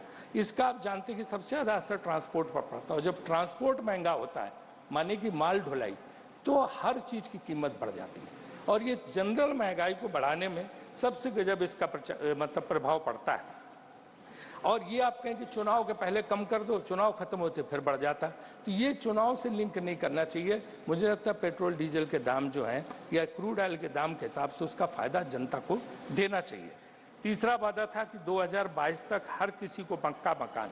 क्या हुआ पक्का मकान हर किसी का? तीसरा वादा पूरा हुआ? और ये वायदा तो लाल किले से दिया गया था, आज तक कोई पक्का मकान नहीं बना। चौथा वादा था डॉलर के मुकाबले रुपया। जब 50 हो गया था मनमोहन सिंह की सरकार में तो इतना हंगामा हुआ था कि ये देश की इज्जत गिर गई, देश का अपमान हुआ है। रुपया कमजोर हो गया मतलब देश, भारत देश का विश्व में अपमान हो गया। इतना हंगामा, वीडियो आप निकाल के देख लीजिए क्या क्या नहीं कहा गया था। आज 80 से लेके 85 के बीच में डॉलर है, लेकिन कोई शब्द नहीं बोला जाता, कहीं किसी किस्म का देश का अपमान नहीं हो रहा। तो पांचवा वादा भी उसी तरह से, चौथा वादा भी उसी तरह से विफल हुआ। और पांचवा वादा 2 करोड़ रोजगार, जिसको अन्य लोगों ने भी बोला है, तो अब तक जो है मेरे हिसाब से 20 करोड़ नौकरी मिल जानी चाहिए थी। लेकिन अगर आप देखें जो आंकड़े हमारे पास है, बेरोजगारी की दर जो 5% होती थी 2014 से पहले, वो 10.09, 10 मतलब 11% के करीब हो गई। ब्लूमबर्ग ने central for monetary Indian economy के हिसाब से 40 करोड़ लोग घरों में बैठे हैं, बिना नौकरी के 40 करोड़ लोग घरों में बैठे हैं जिनके पास नौकरियां नहीं। और क्वालिटी ऑफ जॉब तो बहुत ही कम है इसके हिसाब से। पिछले साल 1,70,00,000 लोगों ने सेंट्रल गवर्नमेंट की नौकरी के लिए अप्लाई किया था, जिनमें से 38,850 को सिर्फ नौकरी मिली। इंजीनियर जो पढ़ाई लिखाई में जो इंजीनियर हैं बड़े बड़े उसमें किए हैं, वो सब जो है अप्लाई कर रहे हैं चपरासी की नौकरी, सफाई कर्मचारी की नौकरी। वही अगर अच्छी अर्थव्यवस्था होती तो पढ़े लिखे लोग ऑफिस में, फैक्ट्री में काम कर रहे होते और उनको जरूरत नहीं पड़ती कि इस तरह की कोई चीज करते। आप देखो ना, 80 करोड़ लोगों को आप मुफ्त अनाज देना पड़ रहा, अच्छी बात है, हम इसका समर्थन करते हैं। लेकिन ये योजना खाद्य सुरक्षा बिल, जयराम जी यहाँ बैठे हैं, मनमोहन सिंह सरकार लाए थे और उस समय ये लागू हुआ, तो उसी प्रावधान की अच्छी बात है, हम इसमें कोई नहीं, नई सरकारें आती हैं देती, लेकिन जो है इसको चालू रखना चाहिए, देना चाहिए, गरीब को भोजन मिलना चाहिए। लेकिन ये नौबत क्यों आई, कि कभी सोचा? आज हालत ये है कि अगर वो बेचारा परेशान है, वो नौकरी करना चाहता है लेकिन नौकरी नहीं है, वो नहीं मुफ्त अनाज लेना चाहता, वो अपमान के साथ नहीं जीना चाहता, लेकिन हम नौकरी नहीं दे पा रहे, हम रोजगार नहीं दे पा रहे, हम कुछ नहीं कर पा रहे, तो घर में बैठा मजबूरी में। आपने देखा कोरोना के वक्त लाखों लोग पैदल 800-800 किलोमीटर चल के गए, क्योंकि 4 घंटे का नोटिस दिया गया। अगर 2, 4, 5, 10 दिन का नोटिस होता, लोग ट्रेन से पहुंच जाते कैसे? और वो लौट के आए नहीं, कभी कोशिश नहीं कि उनको वापस ले आ जाए, वो गांव में बैठे। तो ये जो है हम देते हैं, अच्छी बात है, लेकिन हमें कम से कम उनको काम देना चाहिए। अगर 10,000 सरकारी नौकरी का अगर वो निकलता है वैकेंसी, तो 4-4 लाख लोग हो जाते हैं, लाठी चार्ज करनी पड़ती है। पुलिस में भर्ती का देख लीजिए, टीचर्स की भर्ती का देख लीजिए, कैसे लोग जो है लाठी चार्ज का सामना करना पड़ता है। तो ये चीज़ नहीं होनी चाहिए और इस तरह के हमें रोजगार के अवसर पैदा करने चाहिए कि नौबत ना आए। छठा, महंगाई का सबने बोला, डायरेक्ट ने भी बोला, सारे लोगों ने यहाँ पे बोला। कौन चीज़ सस्ती बता दीजिए? न गेहूँ सस्ता, न चावल सस्ता, न तेल सस्ता, न नमक सस्ता, न चीनी सब्जी, न सब्जी दाल सस्ती, न सीमेंट सरिया, ईंट मकान, दही जलेबी तक सस्ती नहीं। तो क्या स्थिति है जब कुछ सस्ता नहीं है, रेल का किराया तक बढ़ रहा? तो जो महंगाई दर है इसको काबू करने की आवश्यकता है, क्योंकि महंगाई जो है बहुत ज़बरदस्त बढ़ती चली जा रही। जो वादा था उसके मुकाबले महंगाई दर नहीं है। 7वां वादा स्वच्छ भारत था, बहुत अच्छी बात, हम सब लोग खुश रहे। 1-2 साल तो अच्छा चला, कई मंत्रियों ने झाड़ू लगाई, सड़कें साफ की, इधर किया उधर किया, खूब फोटो छपे, गांधी जी का चश्मा लगा के जगह जगह होर्डिंग पोस्टर लगे। आज कोई सफाई पे बात ही नहीं हो रही, जगह जगह कूड़े के ढेर हैं, जगह जगह पिए। और टॉयलेट एक प्रेम कथा, इस तरह से फिल्म, जब भी कोई काम शुरू होता है सरकार में, पहले बॉलीवुड से फिल्म बनवा देते हैं, फिर वो फिल्म के जरिए जो है पूरा ही चलता है। और आज टॉयलेट्स की हालत देखो गाँव-गाँव में, भाजपा के हमारे सांसद बताते हैं कि किस इस तरह की स्थिति है। सर, टॉयलेट्स की स्थिति जो है वो स्टोर बन गए हैं, गोदाम से बन गए, लोग उनमें कपड़ा सामान दूसरी चीज़ें रख रहे हैं, क्योंकि उनमें पानी के समुचित इंतजाम नहीं, उनकी सफाई का इंतजाम नहीं, तो वो टॉयलेट से बने बनाए पैसा बर्बाद, उनका कुछ हुआ नहीं। तो मेरा अनुरोध है सरकार से कि टॉयलेट्स की जो बुरी हालत है उसको भी देख के काम करें, है ना। 8वां, सर थोड़ा सा टाइम दे दीजिए, 5 मिनट। 8वां, अभी तो ये तो सर सिर्फ ये, अब तो मैं सुझाव दूंगा, अब कुछ सुझाव भी है ना सरकार में, तो पॉजिटिव डिस्कशन पे हूँ। 8वां वादा सबका साथ सबका विकास। सर सबका साथ सबका विकास 8वां वादा सर 10 वादे पर उसके बाद सुझाव 10 बहुत जल्दी खत्म हो जाएगा। तो 8वां वादा सबका साथ सबका विकास। जब मैं योजना मंत्री था तो मोदी जी हमारे माननीय मुख्यमंत्री जी थे और वहाँ पे आते तो उन्होंने बहुत अच्छा एक प्रेजेंटेशन किया था योजना में, जिसमें कैसे राज्यों को बिना भेदभाव के केंद्र सरकार को मदद देनी चाहिए। किसी भी विपक्षी दल नहीं सकते सर प्लीज, किसी सरकार को जो है विपक्षी दलों के साथ भेदभाव नहीं होता। बहुत अच्छा प्रेजेंटेशन था। उसी के बाद फ्लैगशिप स्कीम में सर 20% का मतलब जो 20% का फ्लेक्सिबिलिटी दी गई थी राज्य सरकारों उन्हीं के सुझाव के आधार पर। लेकिन आज हम देख रहे हैं जो विपक्ष की सरकार है उनको न जीएसटी का पूरा एलोकेशन मिलता है, न अन्य सहायता नहीं मिलती, और उनके साथ तो सबका साथ सबका विकास कैसे होगा? अगर जो इस तरह से भेदभाव होगा तो बड़ा मुश्किल होगा। आज और यही नहीं, आपको अगर पता हो कि नवा वादा जीडीपी ग्रोथ हमारे ज़माने में 7.03 रही और 9 तक टच की थी, अब 5.25 है। हालांकि 6 का क्लेम कर रहे हैं लेकिन 5.25 का आंकड़ा हमारे पास है। 10वां वादा है जीएसटी, सरल टैक्स के लिए पूरा जैसे भारत आजाद हुआ। बस यही आखिरी वादा है। इसका तो और लिस्ट लंबी है, हम नहीं बोलेंगे, लेकिन इसका जीएसटी सर जीएसटी आपको पता है कि जैसे भारत आजाद हुआ तो उसी तरह आधी रात में कर प्रणाली कैसी सरल कर प्रणाली है कि पूछो मत। आप व्यापारी से जाके पूछ लीजिए, दुकानदार से पूछ लीजिए, परेशान है जिस तरह का जीएसटी है, जिस तरह से तंग हो रहे हैं इस जीएसटी से। और भाजपा के हमारे लोग ज़्यादा अच्छी तरह जानते हैं, व्यापारी वर्ग काफ़ी इनके साथ रहा, उस सब इनसे रोते हैं आके कि क्या हमारी गति है। ये जीएसटी का सरलीकरण भी होना चाहिए क्योंकि सर बड़ा जरूरी है। इन्होंने रामायण की चौपाई सुधांशु जी ने, तो उसी सुंदरकांड की हम चौपाई पढ़ते हैं सर। सचिव वैद्य गुर 3 जब अप्रिय बोले भयास, आपका सेक्रेटरी, आपका डॉक्टर और आपका गुरु अगर डर के मारे आपके सामने आपकी तारीफ कर रहा तो राज धर्म और देह, तो राज धर्म और देह 3 का होत बेगही नाश। इनकी चौपाई के जवाब में तुलसीदास जी की चौपाई है। अब सर सुझाव राजीव जी ये बात लागू कहाँ कर रहे हो? ये बात किसके बारे में कह रहे हो? समझने की है, ये बात समझने की है। और श्री कार्तिकेय शर्मा सर मेरा लगे सुझाव तो रही गए एक मिनट सर। श्री कार्तिकेय शर्मा सुनिए सर मेरा सुझाव। सर आई लोग तो चेयर लिख कर दे देना, ठीक। राजीव जी you have taken 50% more time than time allocated. Thank you, Chairman, sir. And every time you cross the time limit, I looked at wish to express my gratitude to you, allowing me to speak on this very important discussion. 1 second. Last 30 seconds. 30 seconds. एक तो share market से सब सारी खुशी नहीं होती है। Share market में जो भी हो, लेकिन पैसे का विकेंद्रीकरण होना चाहिए। कुछ लोगों के पास सिमट के नहीं रखना चाहिए, क्योंकि कहते हैं कि 10% लोगों के पास 77% वेल्थ है, वो नहीं होना चाहिए। पहला सुझाव।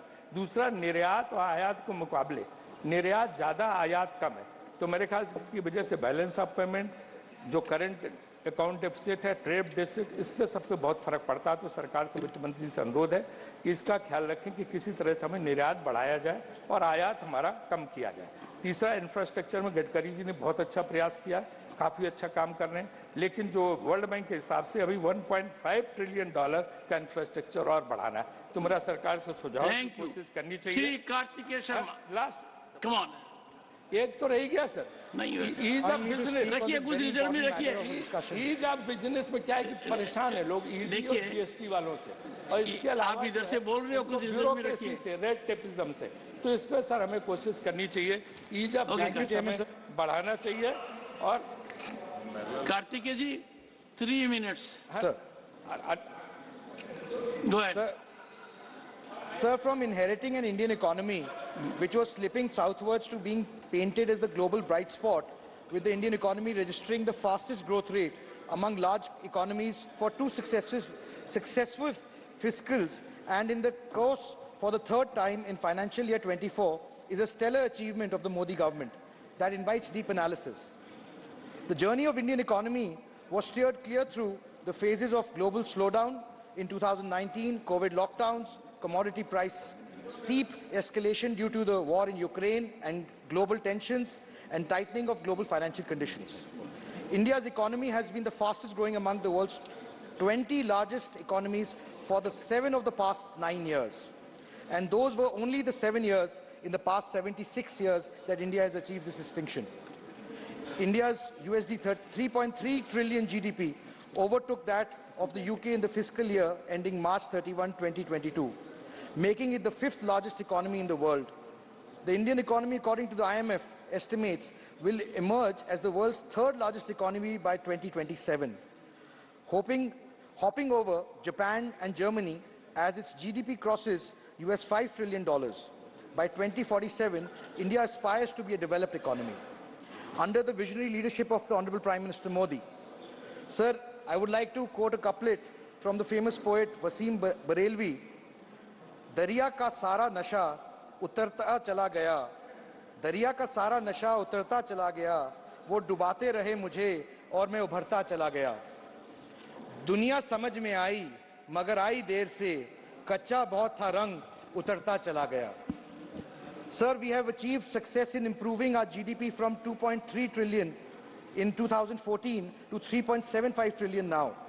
On the ground, in 13-14, our per capita income was 68,000 rupees, which has now increased to 1,80,000 rupees in 22-23. In 2014, the capital expenditure was 3.9 lakh crores, and the union government under the leadership of Prime Minister has increased it to rupees 10 lakh crores by 2023. A senior member of parliament before me spoke about the issue of states. The union government has increased the allocation to the states under the various schemes from rupees 30 lakh crores during 2004 to 14 to about 100 lakh crores in the 9 years from 14 to 23. Between 2004 and 14, tax collections was 19 lakh crores, which has now increased to 70 lakh crores in the 9 years from 14 to 23. GST collection has reached rupees 1.87 lakh crores in April 2023, and monthly average GST collection is 1.69 lakh crores. Our foreign exchange reserves were 309 billion. Today they stand at 593 billion. So, sectors like hydrogen, semiconductor, electric vehicles, solar, energy, defense, Sharmaji, drone space, mining. And please conclude, Sharmaji, please. Thank you, sir. Next speaker is GVL Narasimha Rao garu. GVL Narasimha Rao garu. Speak loudly, sir. Speak loudly.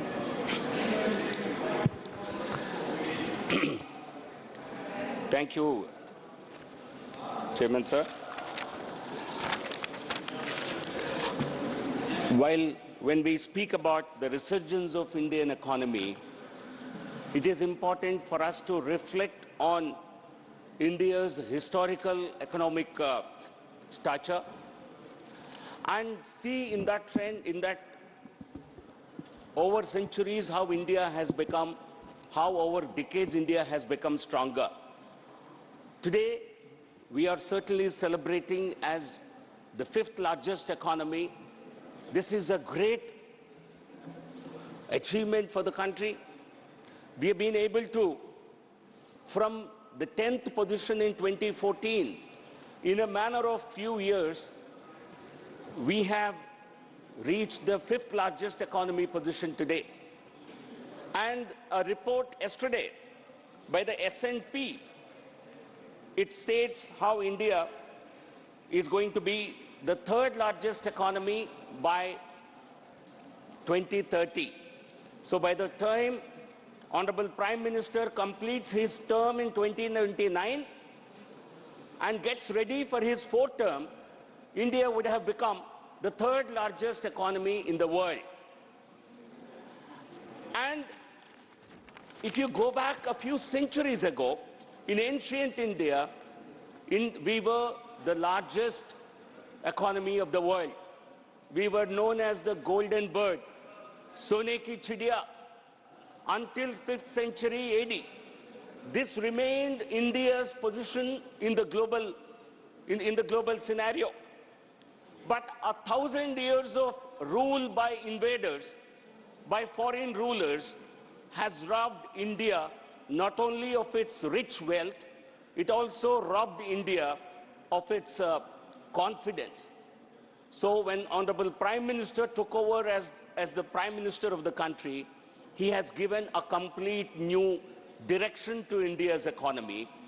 He has instilled confidence in India's growth story, and Amrit Kal has truly begun. We are certainly passing through this Amrit Kal, and Atmanirbhar Bharat is the strategy for achieving India's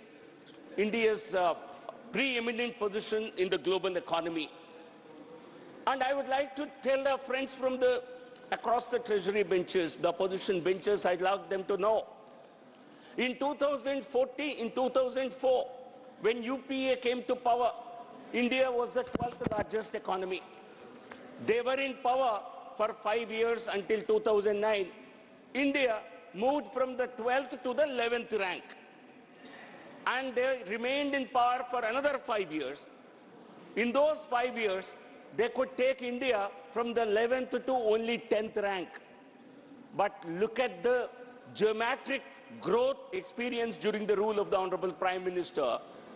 India, I think you have blamed it as Hindu rate of growth. You have used governments of the Congress denomination in the early years of independence have used this term Hindu growth, Hindu rate of growth, to deride Hindu religion. But during 10 years of your rule, what have you done to Indian economy? You have not been able to. You claim to have given great growth during the years of Manmohan Singh regime, but all that India could move was from the 12th rank to the 11th rank, going on to 10th rank. But Prime Minister Modi ji, in a manner of 9 years, he has taken India to the 5th rank, and in a manner of years, by the completion of his next term, we are going to be the 3rd largest economy in the world. This is certainly a huge achievement for the country, and that is what is giving the BJP and Honorable Prime Minister and his leadership a huge fillip in India's elections. So, inflation. Our friends, I have busted their theory of growth. We gave growth. We were high growth. We gave a high growth economy, and I told them how India's position remained globally at almost at the same level through 10 years of UPA. And let me now bust their inflation claims. During the first 5 years of Prime Minister Narendra Modi ji, the average inflation rate in India was only 4.4%, well below the RBI ordained level, which is range between 4 to 6%. Look at the Congress party's performance. Look at the UPA performance. What was the inflation levels in the UPA rule? In 4 years, between 2004 and 2014, inflation levels were well below 10%. Double-digit inflation, what UPA has given this country. It was 13.9% in 2009 and 10. And under Prime Minister Modi ji, at a time when the world is experiencing one of the highest levels of inflation, India has been able to contain inflation well below even the RBI levels. Let me give you some numbers. The US inflation level is above 7%. Let me give you the exact number. UK, US experienced over 7%, highest inflation in 40 years. UK is experiencing one of the highest inflations in the last 30 years. It is currently 7.9%. It was in June 2023, which is a high after 41 years. Europe is also struggling with inflation. Germany, which is Europe's largest economy, also has one of the highest inflation levels. It is only India which has not only maintained high growth during the post-COVID period, it has also maintained very, very low to moderate levels of inflation. So the friends from the Congress who claim there is high inflation must look back, because any comparisons that you do, any comparison of any performance, you have to do over time. You have to do spatially, and you have to do cross-sectionally. And time series performance clearly tells us how Congress governments have given only inflation and not a real growth. Let me give some more numbers. One of the highest levels of inflation in India's post-independent India were 19.3% in 91-92 under a Congress leadership, 95-96, 12.8%, and under Srimati Indira Gandhi, it even touched double-digit. It crossed even 30% for 2 years. So this is the Congress story. So every time Congress comes to power, they bring inflation along, and it is only the BJP-led governments, the NDA governments under Prime Minister Narendra Modi ji, which have given relief to the common man.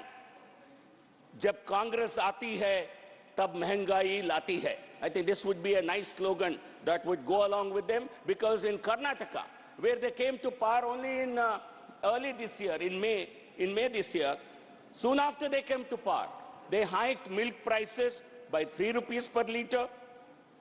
They hiked electricity charges, though through a very indirect mechanism, by increasing purchase fuel and power purchase cost elements in this. They have increased every commodity that a common man needs for his survival. So the Congress Party's only guarantee is mehengai guarantee, is inflation guarantee, and nothing else. So if you look at our performance, India's GDP growth for the last year was 7.2%, the fastest growing economy of all the major economies in the world. And this has been possible. This high growth trajectory has become possible because of a measured response, because of a judicious economic policies that the government pursued mainly during the COVID and post-COVID era. And friends from the opposition, all of them claim that India's economy can only be revived by putting money directly into the hands of the people, by giving helicopter money. But that kind of any country, all countries that have followed that prescription have actually failed, and these are the countries which are experiencing one of the highest inflation levels in half a century. Prime Minister Narendra Modi ji's economic vision and economic policy is today being hailed as the best in the entire world. What has made this kind of an economic transformation, this kind of a turnaround possible? Let me give a few illustrations. Let me cite a few cases. One, the Atmanirbhar vision. I think COVID, which is a challenging period for the entire globe, was used to unveil a new economic vision that was Atmanirbhar Bharat vision that has actually helped India transform its economy. Also, our governance principle, Prime Minister's governance principle of Sabka Saath, Sabka Vikas, Sabka Vishwas, actually translated into money reaching to the most needy people and ensuring that they do not suffer the hardships of the COVID period, and they are able to lead a very happy and a healthy life. Second, a digital revolution. I think the whole world is overawed by the success of Indian economic digital revolution. Today, in October 2023, we have touched an all-time high of 11.4 billion UPI transactions, crossing even 10 billion transactions that we got successively for the 3 months. And this resulted in a digital transaction of over 17.16 lakh crore. So this certainly was a contributor. It transformed Indian economy into a cash-based economy, into a digital economy. Clearing the banking mess because what the UPA left with left for Narendra Modi ji was a banking sector in complete mess. This government has not only cleaned up the banking sector, it has actually infused dynamism into the sector. Today, the Indian banking sector is one of the best performing banking sectors anywhere in the world. While many banks, even central banks, have experienced difficulties abroad, Indian economy, Indian banking sector is going through its best periods. Gross NPAs and net NPAs are at their decadal lows, and public sector banks have their resources have now been used for acting as pillars of Jan Kalyan. In fact, public sector banks have recorded profits of over 1 lakh crore in the last financial year, and that money has been plowed into financing the welfare of the poor.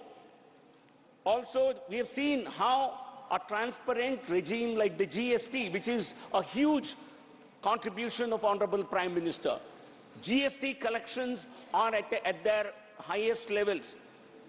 1.72 lakh crore was the GST collection in October 2023. This is the second highest ever.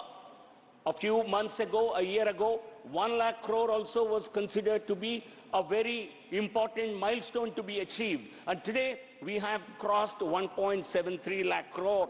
This clearly shows the buoyancy in the Indian economy. It shows the resurgence in the Indian economy. And anyone who disputes it can only get their validation in these numbers. There is also a surge in direct tax income, direct tax revenues. The direct tax revenues are 10.6 lakh crore till 9th November, as against 10.6 lakh crore previous year during the same period, which has registered a near 22% healthy growth. This clearly shows even the net growth in corporate income tax collections shows a 12.5% rise. So there is a resurgence in the Indian economy across all the sectors. The investments, both the private investment and the foreign direct investment, have shown a big improvement. The foreign direct investment during the UPA 10 years, during the UPA 10 years was $304 billion, which has more than doubled to $628 billion so far. This is an increase of more than 100%. So with this kind of a performance, the country is poised to achieve its economic goals and very soon to become third largest economy in the world and going back to achieving India's ancient glory under Prime Minister Narendra Modi ji. Yehi Modi ji ki guarantee hai. Thank you. Thank you very much. Thank you. Next speaker is Dr. Ami Yazni. Ji, Madam.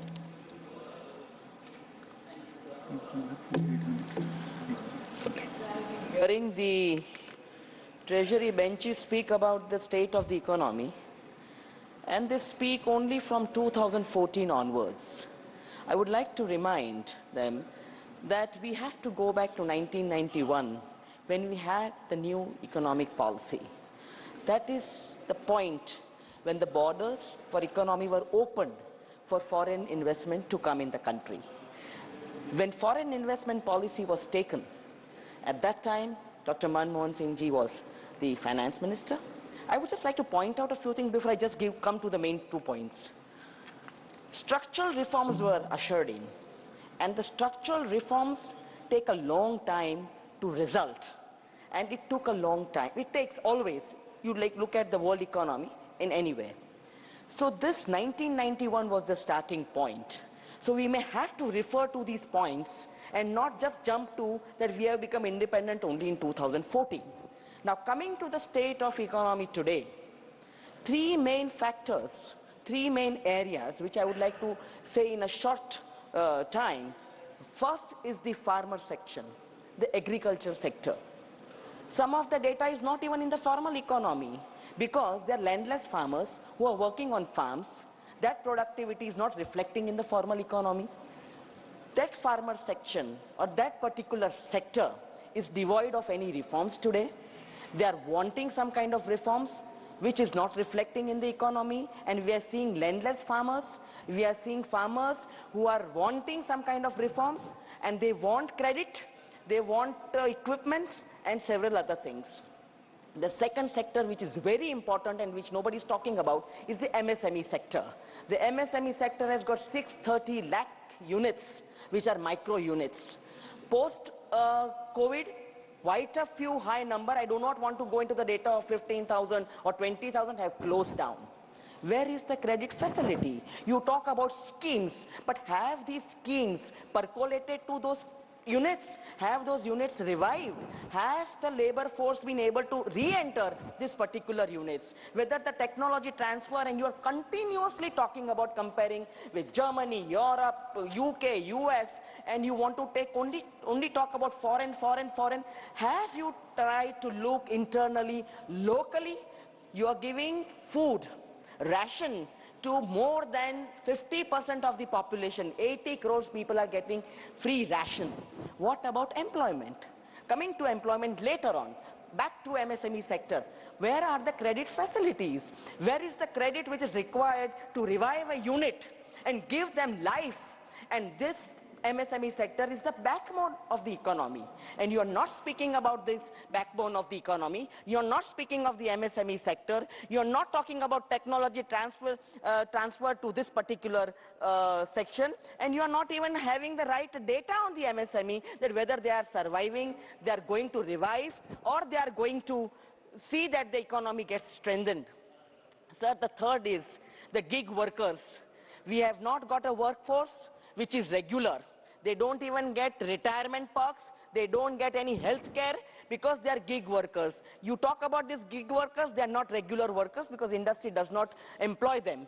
You have graduates who come out of universities because you have got tremendous universities flourishing, private universities. And you have got different economic education policies for these universities. The graduates who come out are unemployed youth.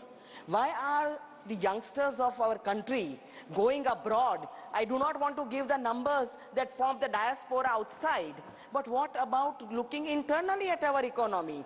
All the data which is coming is foreign direct investment, export, but then you have to look at what has happened to export and import. The export has gone down, you are importing. So where is Make in India? Where is Make in India? And let me tell you, sir, all these schemes which they are naming, they were started by UPA. This National Manufacturing Policy 2011 became Make in India. Now, if you're making in India, where are the products? What are you doing? Why is there so much import of these components? Why are you not manufacturing? Why are you not employing your youth? Why are you not equipping them so that the economy becomes sound? And you go on talking about third largest economy.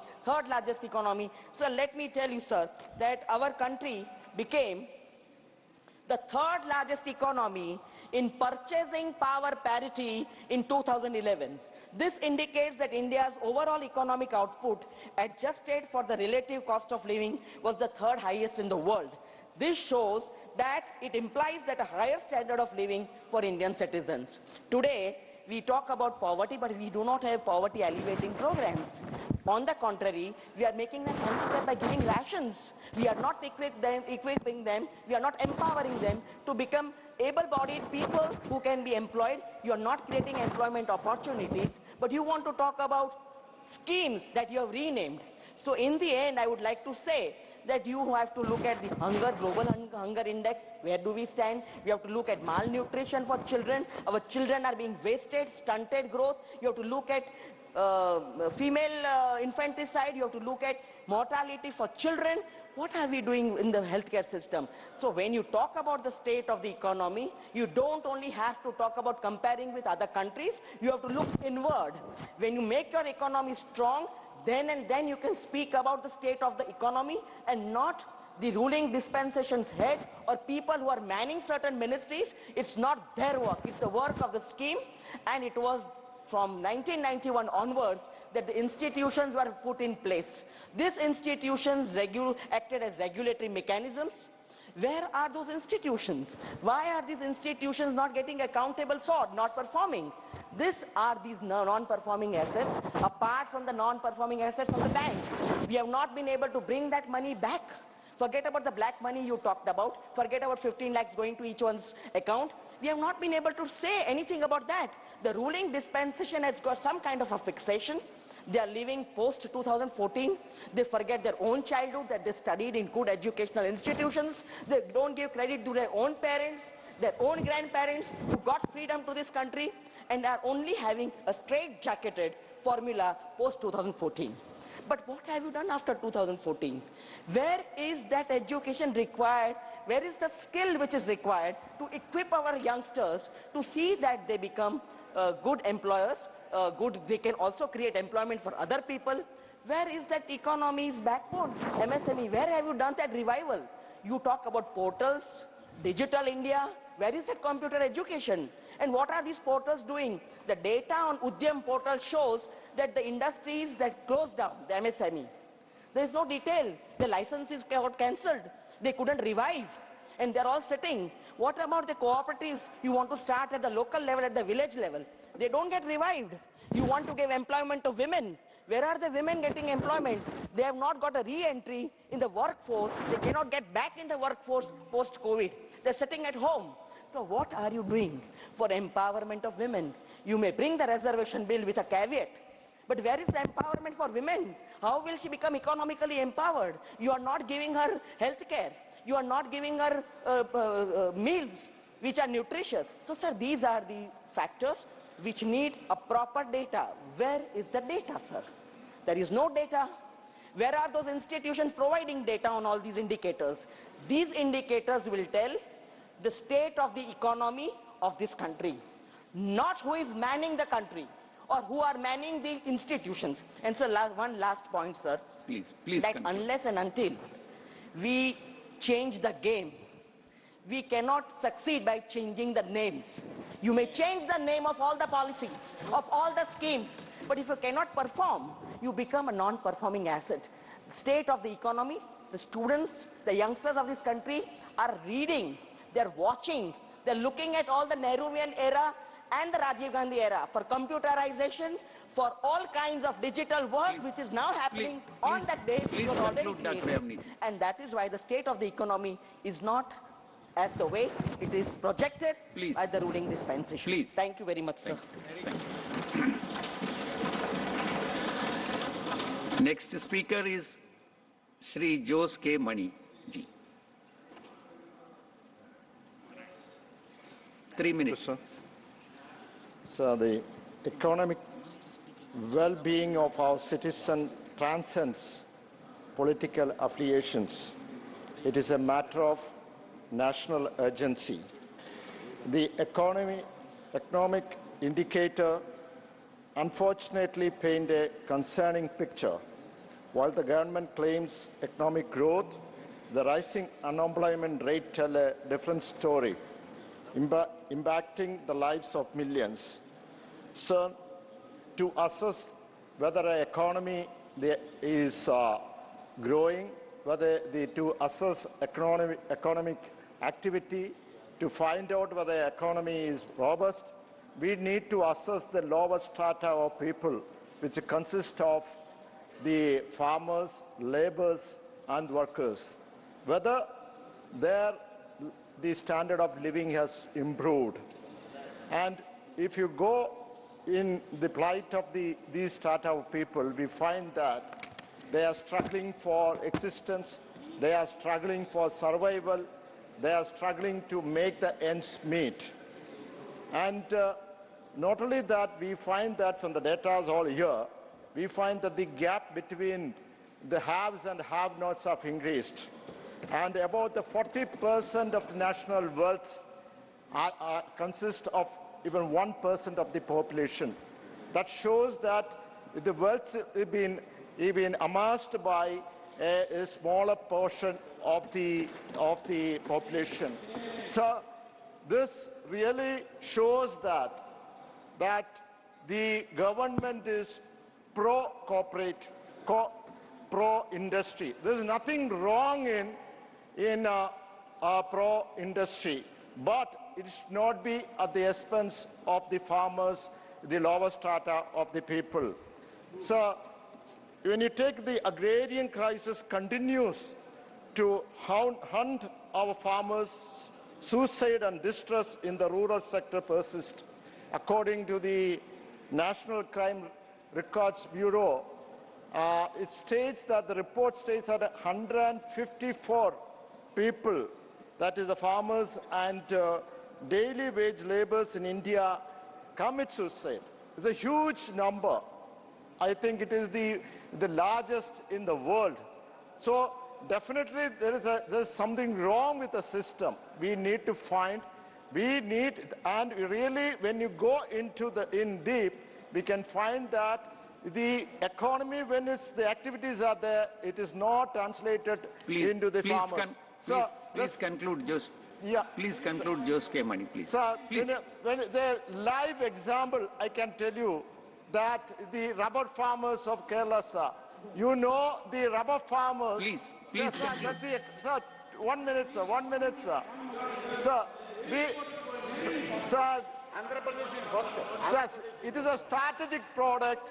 That's why in 1947 the Rubber Act was enacted and the rubber board, electron rubber board was introduced. But we know that the price of the natural rubber can be improved only at the policy of the central government. If there is no, we find that any states where there is no political gain by the BJP, they will not give any development at all. Please. It is discrimination. Please, Maniji, we need please to conclude. see the nation as one. If there is no political gain, no development, in the farmers are not helped. Please. So however, actually help the rubber farmers, it is for the nation's development. Thank you very much. Next speaker is Sri Mahesh Jatmalani ji, please. Not present. Not present. Next speaker is Sri Vaiko ji, MDMK.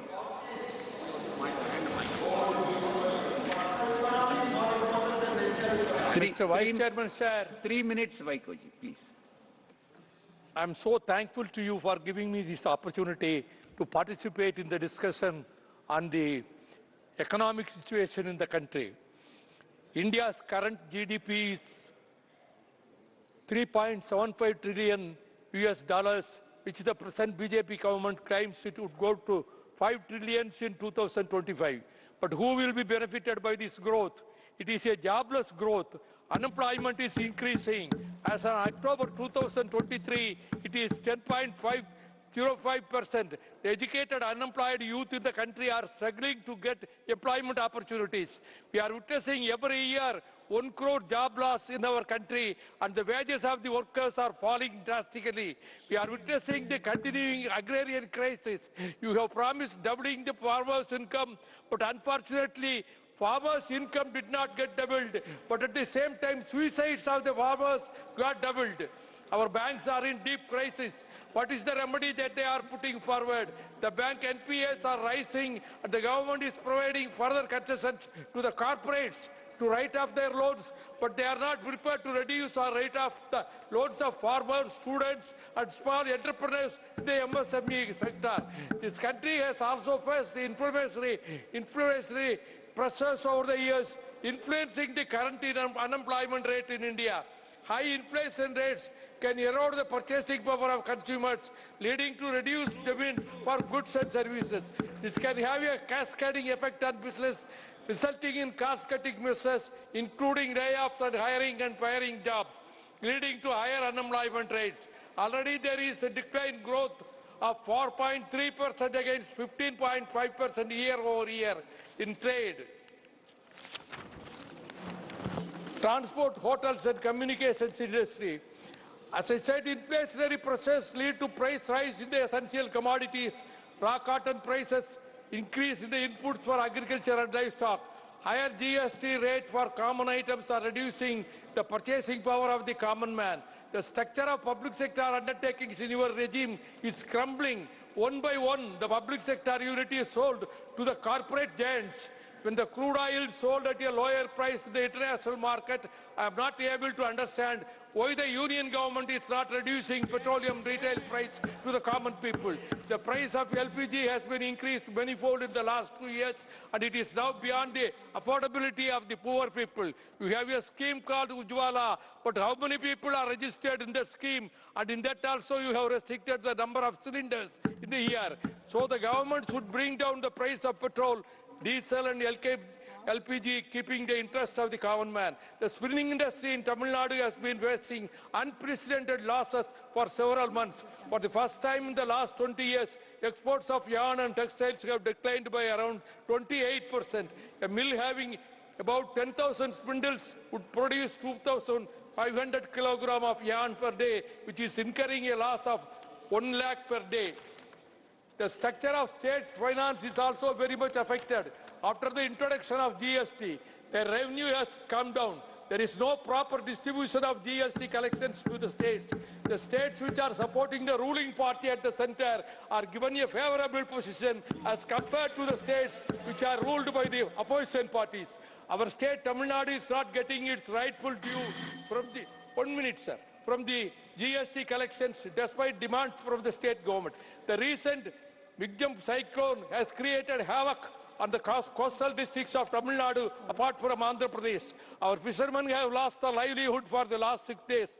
Their boats and nets have been washed away. The farmers have lost their standing crops due to waterlogging. In the city of Chennai, the whole city was submerged due to unprecedented heavy rains for the last 2 days.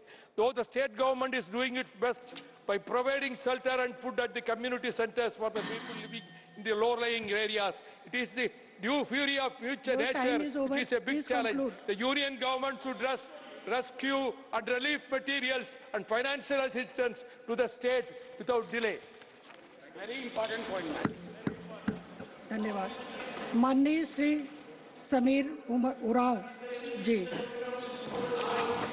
बहुत बहुत धन्यवाद उपसभापति महोदया, आपने आज के भारतीय अर्थव्यवस्था संबंधित विषय पर सदन में चर्चा करने के लिए भाग लेने का अवसर आपने दिया है।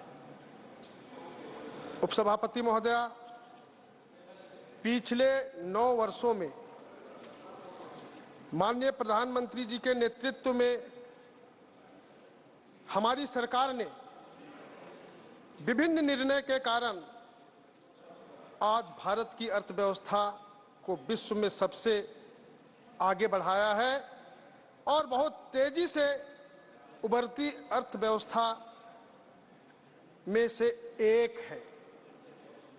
उपसभापति महोदया, आज विश्व में भारतीय अर्थव्यवस्था 5वीं सबसे बड़ी अर्थव्यवस्था है।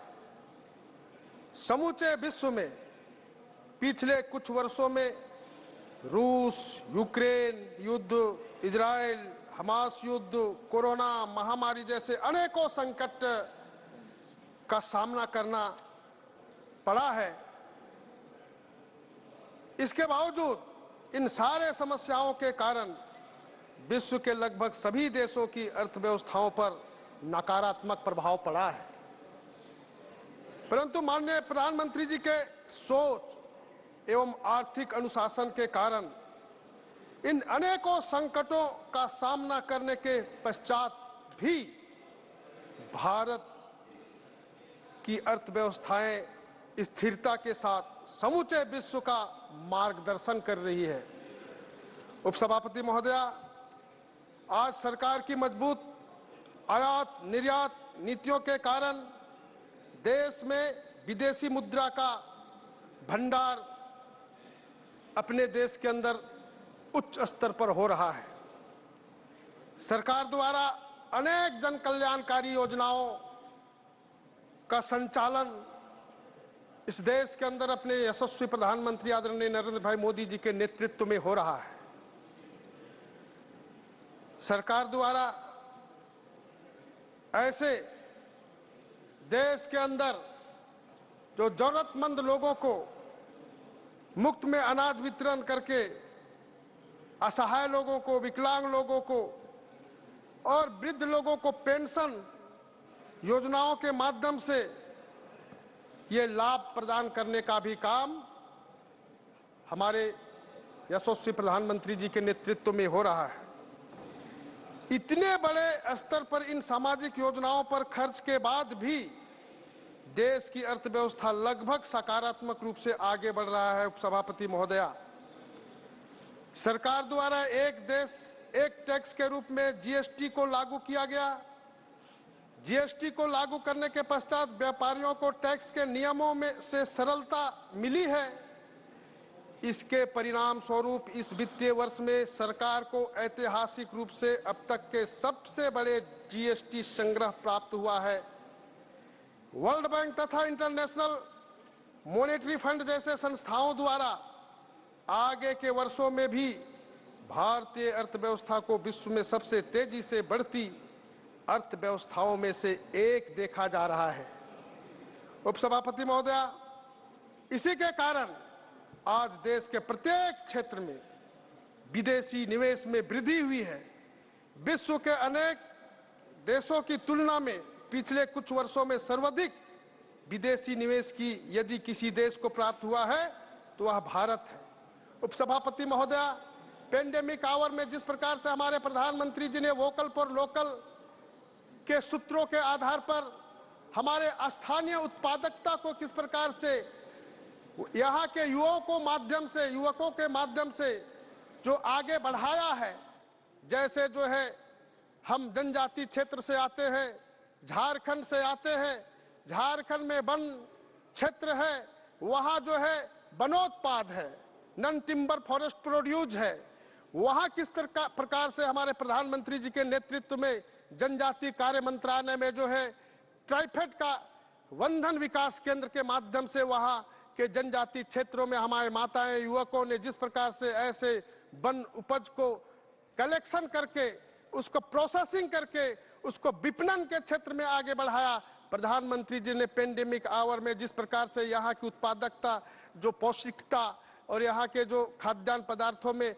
जो ह्यूमिनिटी पावर था, उसको दुनिया के देशों में वो मेडिकल इक्विपमेंट के साथ में पहुंचाने का काम किया और वहां उनकी उत्पादकता बढ़ते के साथ आमदनी बढ़ रहा है। आज हम गांव में 10 साल पहले जाता थे तो हम उस समय कुछ नहीं देखते थे। आज जब 10 साल के बाद मैं जाता हूं इन 9 वर्षों के अंदर में, तो मैं पूछता हूं कि भाई ये क्या है, तो नहीं, हम लोग एक मिनी राइस मिल बैठा है यहाँ पे, सारे लोग हम लोग मिल करके आसपास के जो भी धान का उपज होता है उसको हम यहाँ चावल बनाते हैं, इससे हमारी आमदनी बढ़ रही है। तो ऐसे अर्थव्यवस्था में एक गांव भी सहभागिता हो करके ये भारत की अर्थव्यवस्था को आगे बढ़ाने में सहभागी हो रहे हैं।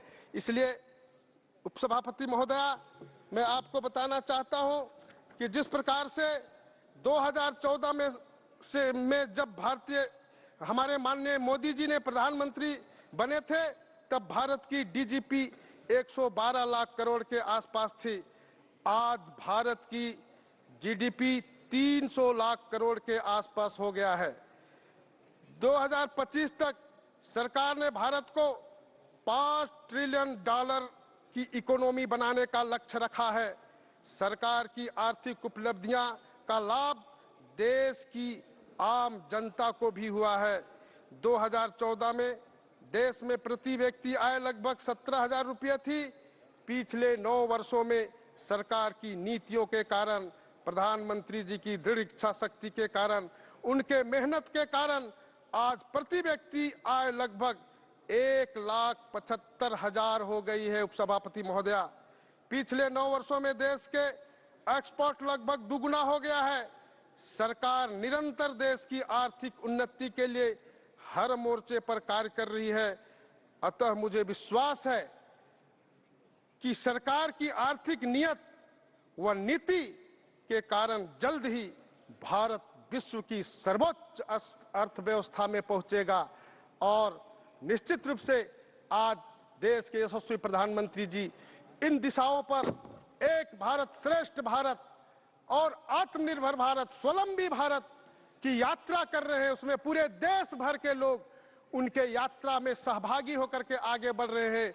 निश्चित रूप से विश्वास है कि हम ये आने वाले दिनों में, ये 2024 में हम निश्चित रूप से अर्थव्यवस्था की दृष्टि से हम तीसरे स्थान पर पहुंचेंगे और उसके और आगे जाने पर प्रधानमंत्री जी के नेतृत्व में हम जो है पहले स्थान तक भी पहुंच सकते हैं, ऐसा विश्वास है। बहुत बहुत धन्यवाद।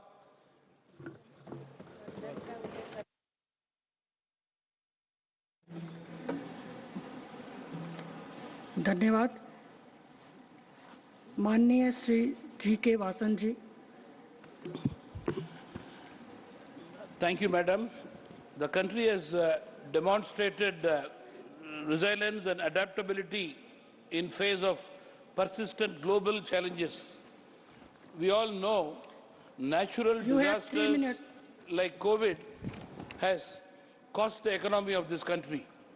Even yesterday in Tamil Nadu, in Chennai and neighboring districts of Chennai, because of cyclone-triggered rain, water bodies have been overflowing and surplus water release has caused damage to the infrastructure of Chennai and nearby districts. Madam, the Army, NDRF and state agencies are involved in the relief and resume operations. But the damage caused for the Chennai city and the neighboring districts need more attention immediately. I request the central government to take care of the need of the Chennai people and neighboring district people at the time of this unfortunate disaster, which they are not able to bear because of the velocity of the rain. I request the state government also to work on a war footing to bring life to normalcy in the districts and city which has been fully destroyed by the continuous rain for the past 24 hours. To conclude, Madam, Delta farmers in Tamil Nadu have been severely affected due to crop loss. Their crops have been marooned because for the 10-15 days there has been a sign of cyclone and rain in Tamil Nadu, and they are not able to bear the pain of the rain. Due to this, I am sure I request both the governments to help the farmers to adequately compensate for their loss. I am sure, Madam, according to the general assessment, I would say that while the state of our Indian economy presents a picture of optimism, and at the same time, I urge the government to take steps to tackle pressing issues like unemployment, inflation, which will make a complete ease of living for all citizens of the country, including youth, women who manage our household. Finally, Madam, farmers are the backbone of this country. I am sure the government will look at the farmers in a very lenient way and help their future in their economy. Thank you very much.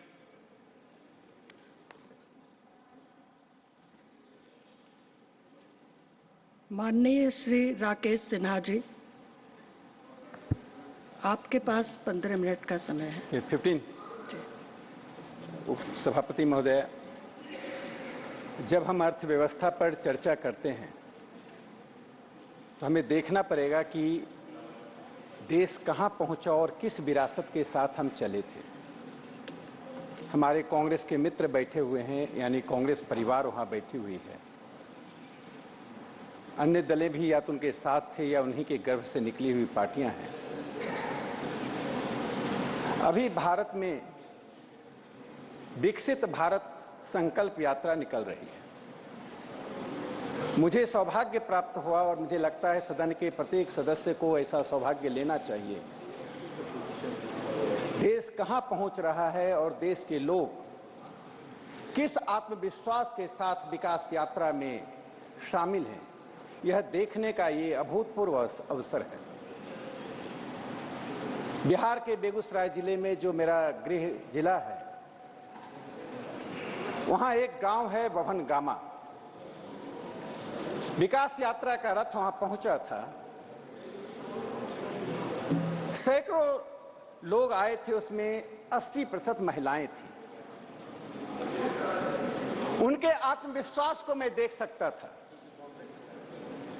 उनमें से एक शोभा कुमारी जी से मैंने प्रश्नोत्तर किया। शोभा कुमारी उस भवनगामा गांव की थी जिनकी दादी और मां चूल्हे में गोईठे के साथ अपना जीवन बिताई थी। शोभा कुमारी को उज्ज्वला योजना का जो लाभ मिला वो जिस आत्मविश्वास के साथ बता रही थी, मुझे ऐसा लगा प्रधानमंत्री नरेंद्र मोदी जी ने जो सबका साथ, सबका विश्वास, सबका प्रयास की बात कही थी, उसका साक्षात स्वरूप देखने को मिला। एक दूसरे गांव में मैं गया, वह बदौली गांव है। वहां सुनीता कुमारी जी से मैं मिला। सुनीता कुमारी की शिक्षा क्या थी मैं नहीं जानता हूं, लेकिन जीविका योजना के कारण जो उन्होंने अपने सम्मान की बात कही, समाज में बढ़ती हुई सम्मान की बात कही और आपात स्थिति में सस्ते दर पे जो उन्हें ऋण मिला उसकी चर्चा की। तीसरा पड़ाव मेरा एक रघुनाथपुर साहेबपुर कमाल का था। उसी जिले में साहेबपुर कमाल ब्लॉक में रघुनाथपुर करारी एक गांव है, वहां सुनीता कुमारी मिली। जब मैंने अपने भाषण में उस कहानी का जिक्र किया जिसको मैं टेलीविजन चैनल पर कई बार बोल चुका हूं, जब मैं छोटा था और मेरी मां गोईठे से चूल्हे में भोजन बना रही थी, तो एक उनकी सखी आई और बोली, किसी का नाम लिया, वह नाम मुझे याद नहीं था मैं, लेकिन वो कहानी मेरे मस्तिष्क पटल पर अंकित हो गया कि जब वह महिला शौच के लिए गई, किसी व्यक्ति ने उसके ऊपर टॉर्च जलाया और वो वापस आ गई। जब मैं ये कहानी बता रहा था तो महिलाओं के मैं दृश्य को देख रहा था और सबने कहा जो आपने सुनाया वैसी ही घटनाएं एक या दूसरे रूप में घटती रही। लेकिन प्रेमलता कुमारी जी से जब मैंने पूछा, उन्होंने कहा शौचालय मिलना मेरे जीवन और मेरे परिवार के लिए सबसे बड़ा सम्मान का विषय है। यह बात मैं इसलिए कह रहा हूं कि गरीबी को मापने का जो नया मापदंड बना है, multi dimensional poverty, NITI Aayog ने यूएनडीपी और ऑक्सफोर्ड पॉवर्टी इनिशिएटिव जो ऑक्सफोर्ड का है, इन दोनों के साथ मिलकर national multi dimensional poverty index बनाया। सभापति महोदय, 2014 से लेकर 2023 तक में 24% जो मल्टी डायमेंशनल पॉवर्टी था वह लगभग 14% हो गया। 9% से अधिक गरीबी कम हुई। मैं जब विरासत की बात कह रहा था, जिस प्रेमलता जी की बात मैंने की, जिस सुनीता कुमारी की बात कही, जिस शोभा देवी की बात मैंने कही, जब इनके दादाजी थे तब Congress party socialistic pattern of society का नारा दे रही थी, समाजवादी प्रकार के समाज के निर्माण का नारा दे रही थी, लेकिन न शौचालय था, न घर था, न समृद्धि थी, न सम्मान था। जब उनके पिताजी आए तब कांग्रेस पार्टी गरीबी हटाओ का नारा दे रही थी, लेकिन उनका परिवार उसी शौचालय के बिना, उसी घर के बिना, उसी सम्मान के बिना जी रहा था। आज परिस्थितियां बदली। इस सोशलिस्टिक पैटर्न ऑफ सोसाइटी आपने 1948 में दिया। 8 साल के बाद आपने कहा डेमोक्रेटिक सोशलिज्म बनाएंगे, शब्दों का एर फेर करके देश की जनता को गुमराह करते रहे, और 56 के बाद 1971 में आपने कहा हम गरीबी हटाएंगे, लेकिन देश वहीं का वहीं खड़ा रहा। सभापति महोदय, इंटरनेशनल मॉनेटरी फंड, अंतर्राष्ट्रीय संस्था की टिप्पणियां 1980 के दशक में क्या होती थी और नेहरू युग में जब हमारे खाद्य मंत्री विदेश जाते थे तो अमेरिका के कांग्रेस में, सीनेट में क्या बोला जाता था, उन टिप्पणियों को मैं दोहराकर भारत के अपमान को लोगों के मन में फिर से लाना नहीं चाहता हूं। किस प्रकार से हमारे खाद्य मंत्री को कहा गया कि कटोरा लेकर अब अमेरिका आए हैं। जिस प्रकार का अपमान भारत को सहना पड़ा, उसी सीनेट में भारत के प्रधानमंत्री जी के लिए जो स्टैंडिंग ओवेशन हो रहा था, वो भारत की समृद्धि का, भारत के सम्मान का, भारत के अंतर्राष्ट्रीय राजनीति में महत्व का एक परिणाम है।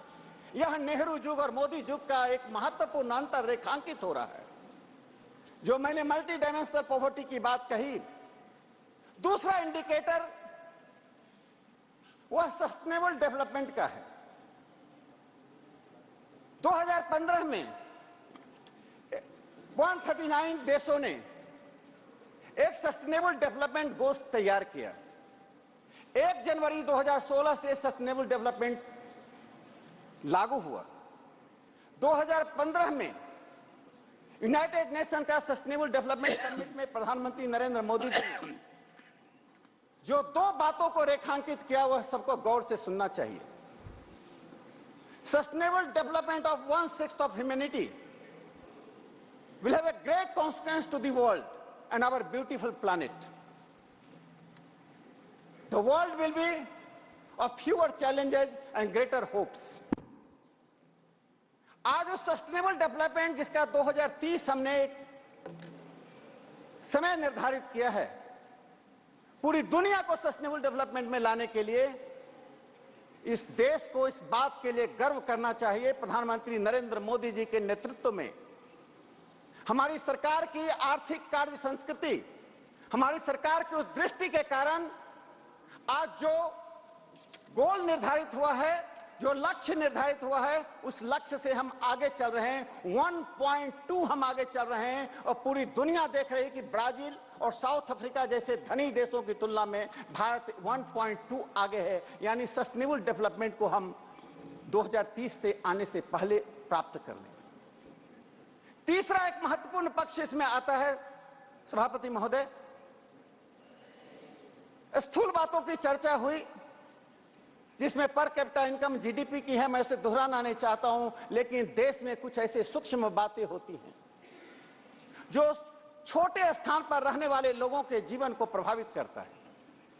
इससे मल्टी डायमेंशनल पॉवर्टी के जो 12 इंडिकेटर्स हैं, जिसमें शिक्षा भी है, इंफ्रास्ट्रक्चर है, इनमें कई बातों में मैं एक बात का जिक्र करता हूं,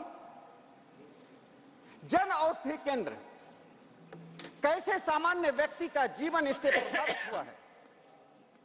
बड़े घरों में रहने वाले, बड़ी गाड़ियों से चलने वाले, दशकों से तक सत्ता का भोग करने वाले शायद जन औषधि केंद्र के महत्व को नहीं समझ पाएंगे। 7 मार्च 2022 को प्रधानमंत्री जन औषधि केंद्र के लाभार्थी से बात कर रहे थे। बात करते समय जिनका नाम था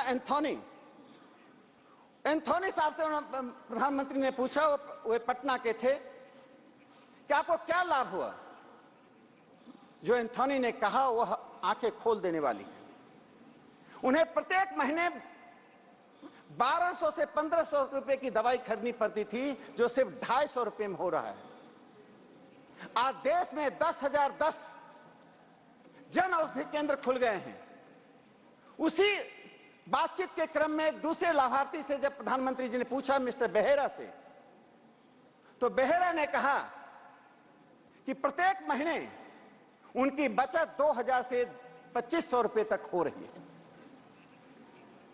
जो लोग अर्थव्यवस्था के ऊंचे शिखर पर बैठे हुए हैं, उनके लिए शायद 2000 और 2500 रुपए प्रत्येक महीने का महत्व मालूम नहीं होगा, लेकिन जिन्होंने गरीबी में देखा है, गांव में रहे हैं, गरीबी से जो जूझते रहे हैं, उनके लिए 250 और 2000 2500 रुपए का महत्व है। भारत के प्रधानमंत्री नरेंद्र मोदी जी ने ऐसे तमाम लोगों को जन औषधि केंद्र से लाभान्वित किया है। एक दूसरा पक्ष देखिए, कैसी सूक्ष्म बातें देश के सम्मान को बढ़ाती हैं। 2020 में लाल किले से प्रधानमंत्री नरेंद्र मोदी जी ने जब एक बात कही, हमारी माताएं और बहनें पीढ़ियों से स्वास्थ्य की एक ऐसी प्राकृतिक समस्या से जूझ रही थी जिनके लिए उनके पास शब्द नहीं थे। प्रधानमंत्री नरेंद्र मोदी जी ने सैनिटरी नैपकिन को सामान्य महिलाओं तक पहुंचाने की बात करके न सिर्फ उस टैबू को तोड़ा, आज जन औषधि केंद्र में मैं आज से 6 महीने पहले की आंकड़ा बता रहा हूं, 21 करोड़ सैनिटरी नैपकिन सिर्फ जन औषधि केंद्र से बिका है। वहां जाने वाली जो महिलाएं हैं वे अत्यंत ही सामान्य परिवार की डिप्राइव्ड महिलाएं हैं। इसी मल्टी डायमेंशनल पॉवर्टी में जब भारत के प्रधानमंत्री मोदी जी ने स्वच्छता अभियान शुरू किया तो मैं जानता हूं उस वक्त हमारे विपक्ष के कई साथियों ने उसका किस प्रकार से माखौल उड़ाया था। आज देश स्वच्छता अभियान में 21% जो डिप्रीवेशन था उससे आगे बढ़ चुका है। ठीक उसी प्रकार से फ्यूल डिप्रीवेशन में लगभग 14% आगे बढ़ चुका है। यह जो गरीबी दूर करने के लिए प्रधानमंत्री नरेंद्र मोदी जी की जो दृष्टि है, जो एक योजना है, उसका एक स्वरूप देखिए। आईएमएफ हम पर क्या टिप्पणी करता था और आईएमएफ के अधिकारी हमारे बारे में अभी क्या कहा है। जब डीबीटी डायरेक्ट बेनिफिट ट्रांसफर के बारे में उन्होंने कहा, यह एक चमत्कार, एक तार्किक चमत्कार है। It is logistical Marvel. ऐसा क्यों कहा? मैं 2 आंकड़े आप सदन के सामने प्रस्तुत करना चाहता हूं। 2023-24 में 3,28,000 करोड़ का डीबीटी होने का अनुमान है। उससे जो एस्टिमेटेड सेविंग है, सिर्फ फर्टिलाइजर मिनिस्ट्री को 18,000 करोड़ की सेविंग है, रूरल डेवलपमेंट मिनिस्ट्री को 40,000 करोड़ की सेविंग है, पेट्रोलियम मिनिस्ट्री को 72,000 करोड़ की सेविंग है, और सबसे अधिक saving food and public distribution में 1,35,000 करोड़ की एस्टिमेटेड सेविंग है। यह जो होल इन दी बकेट, जो बाल्टी में छेद की कहानी कांग्रेस पार्टी रचती रही, जो ट्राइबल बेल्ट में पैसा जाता था, जिसके लिए रामदयाल मुंडा जी जो ट्राइबल स्कॉलर थे उन्होंने कहा था, you are piping money in a leakage system. प्रधानमंत्री नरेंद्र मोदी जी ने उस सारे लीकेज सिस्टम को बंद कर दिया है। जो मैंने कहा 2,73,000 करोड़ का एस्टिमेटेड सेविंग इस देश को मिल रहा है, जो गरीबों तक पहुंचता है, पहुंचेगा। जो दूसरा पक्ष, आज मैं पश्चिम बंगाल के अपने मित्र को सुन रहा था, गरीबी और बेरोजगारी की चिंता व्यक्त कर रहे थे। मुझे दुख है, मार्क्सवादी कम्युनिस्ट पार्टी ने लंबे शासनकाल में पश्चिम बंगाल को की जो स्थिति कर दी, मैं उम्मीद करता था कि दूसरी पार्टी आकर सुधारेगी। आज लोएस्ट पर कैपिटा इनकम यदि किसी राज्य में है वो पश्चिम बंगाल है। इसलिए आज चुनौती उन राज्यों के लिए है कि देश में विकास की जो दृष्टि है उसके साथ चले। प्रधानमंत्री नरेंद्र मोदी जी ने अमृतकाल का नारा दिया। पॉलिटिशियन और स्टेट्समैन का एक महत्वपूर्ण अंतर होता है। राजनेता जो राजनीतिज्ञ होता है वो सिर्फ 5 साल के दौर में से देखता है। इस देश को 1947 से 5 साल के दौर से देखा जाता रहा। इसलिए देश में नीतियों के नाम पर पॉपुलिज्म, अल्ट्रा पॉपुलिज्म की बातें होती थी। प्रधानमंत्री नरेंद्र मोदी जी ने जो अमृतकाल की बात कही, एक समय योजना आयोग पर्सपेक्टिव प्लान बनाता था 10 साल आगे का। सभापति महोदय, मैं 1 मिनट समाप्त करता हूं। अमृतकाल 25 साल के जो देश के लिए लक्ष्य रखा, वो अमृतकाल का लक्ष्य क्या है? एसबीआई ने एक स्टडी किया है। आज हम 7 करोड़ लोग टैक्स पेयर हैं, लेकिन 2047 में एसबीआई का जो स्टडी हुआ, जो वैज्ञानिक तरीके से स्टडी किया है, उसमें 48 करोड़ लोग टैक्स पेयर होंगे, जिसमें 83% लोग टैक्स पे करेंगे। सिर्फ फाइल ही नहीं करेंगे, टैक्स पे करेंगे। और पर कैपिटा इनकम 50 लाख रुपए का होगा। सभापति महोदय, जो मध्यम वर्ग का जो फलक बढ़ रहा है, आज 2047 तक 61% देश में मध्यम वर्ग होगा। इसलिए मैं कहना चाहता हूं कि राजनीति बदलती है। आप आलोचनात्मक रहें, लेकिन जब देश विकास के दौर से गुजर रहा है, जब दुनिया में भारत के प्रधानमंत्री जब जाते हैं, उस देश की प्रतिष्ठा बढ़ रही है, रिवर्स माइग्रेशन हो रहा है। जो इंजीनियर, डॉक्टर 47 के बाद से हमारे IIT, NIT से पढ़कर, हमारे मेडिकल कॉलेज से पढ़कर अमेरिका और जापान और इंग्लैंड जाते थे, वे भारत की ओर आ रहे। पहली बार दुनिया के अखबार यह लिख रहा है कि reverse migration will make impact on silicon valley. ये इस स्थिति के कारण मैं भारत के प्रधानमंत्री नरेंद्र मोदी जी को साधुवाद देना चाहता हूं कि इस देश को प्रगति के पथ पर ले जाकर आज वहां खड़ा किया है जिसमें सबका साथ, सबका विश्वास, सबका विकास और सबका प्रयास है। इन्हीं शब्दों के साथ सभापति महोदय, बहुत बहुत धन्यवाद। Honorable members, 9 speakers are already listed. The tone of the discussion was set with positivity by Derek O'Brien. I have got a request from number of members, including the main opposition party, that more members are keen to participate. I would accommodate them. We have had a very fruitful debate, and I am sure it will lead to good conclusions. I have therefore decided that the discussion will continue tomorrow as well. Now we will take special mentions. Sri Ghulam Ali, demand for establishment of Fodder Corporation of India to fight stubble burning. Thank you, Chairman, sir. Establishment of a Fodder Corporation of India, modeled after the successful Food Corporation Quality of India, of debate is very high. is imperative to combat the escalating menace of environmental degradation. The adverse effect of stubble burning and scarcity of fodder, the agriculture and animal husbandry sectors, crucial components of India's economy, face a pressing challenge with the traditional practice of burning stubble crop residues. Scarcity of fodder, high prices, and animal dying due to hunger, contributing significantly to air pollution and animals devoid of adequate fodder. A dedicated fodder corporation would play a pivotal role in addressing this issue by promoting sustainable agriculture practices.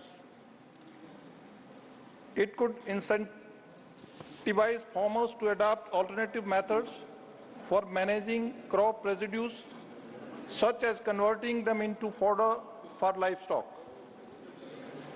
By establishing efficient collection center and processing units, the corporation can streamline the conversion of crop residue into nutrient-rich fodder, reducing the reliance on environmentally harmful practices like stubble burning.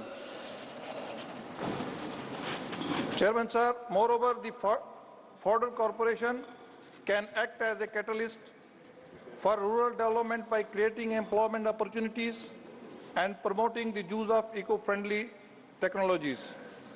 By integrating modern farming techniques and providing training to farmers, the corporation can enhance agricultural productivity while mitigating the environmental impact of traditional practices. In essence, the establishment of Fodder Corporation of India is not just a necessity, but a strategic imperative for fostering sustainable agriculture, preserving the environment, and safeguarding the well-being of future generations. It represents the forward-thinking approach to balance agricultural needs with environmental conservation, ensuring a harmonious coexistence between farming practices and ecological integrity. I urge government to establish Food Corporation of India Thank you. Shri Subhash Chandra Bose Pilli, demand for mega food storage plant. Respected Chairman, sir. Thank you, sir. The world's largest grain storage plant in cooperative sector seeks to address crucial objectives of strengthening market infrastructure and ensuring better prices to farmers. However, the scheme has faced conflicts with farmer producers organizations and inefficiencies in agricultural cooperatives. India's track record in maintaining infrastructure compounds to the issue, and the storage capacity for perishable producers remains insufficient.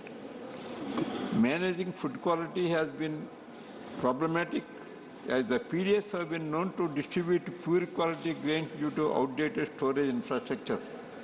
There has been a lack of proactive measures and investments in addressing post-harvest losses, causing farmers to bear the brunt of these issues.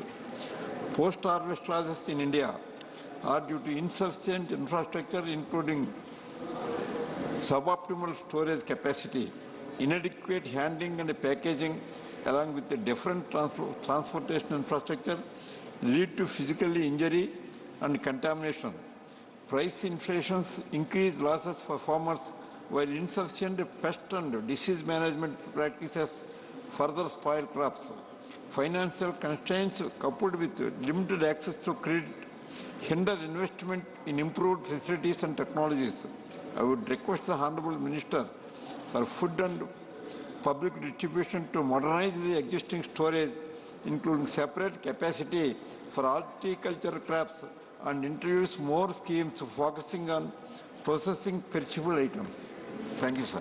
Shri Narendra BC, demand for a broad-based and inclusive national tourism policy. Not present. Not present. Shri Tiruchi Shiva, concern over high vacancies in central universities. Thank you very much, Chairman, sir. So, higher education institutions significantly contribute to shaping young talent and the future of the country. But for years, many administrative and teaching positions have remained vacant in various central universities. This causes reduced student enrollment, issues on infrastructure development, research funding, and student service, increased workload on existing faculty, and restricted research output and innovation. Over 6,500 plus faculty positions are vacant across the country. Delhi University 900, Allahabad University 622, Banaras Hindu University 532, Aligarh Muslim University 498, and JNU 326, Jamia Milan Islamia 223, Tripura University 146, Central University of Kashmir 116, Central University of Haryana 120, Harvad Nandan Baguna Garhwal University 236, as per Ministry of Education 2022. Sir, the condition is dire, especially for the University of Delhi, one of India's premier institutions. Delhi University and its colleges started selection for permanent positions after a gap of 10 years only last September. Faculty shortages can be solved by engaging research scholars and visiting faculty, but contract ad hoc employment are a short-term solution. Transparency in the selection committee mechanisms and academic performance indicator calculations with equal emphasis on interviews and experience is integral. Education outlay was hiked by 8% in the Union Budget 2023-24. This needs further improvement. For a future perspective, pedagogic reforms and synchronization of recruitment processes with best global practices are needed. I urge the government to look into the matter. Thank you very much, sir. There should be a word of appreciation. After a long gap, Delhi University, under Vice Chancellor Professor Umesh Singh, has effected massive recruitment, very transparently, very effectively. The point is well taken.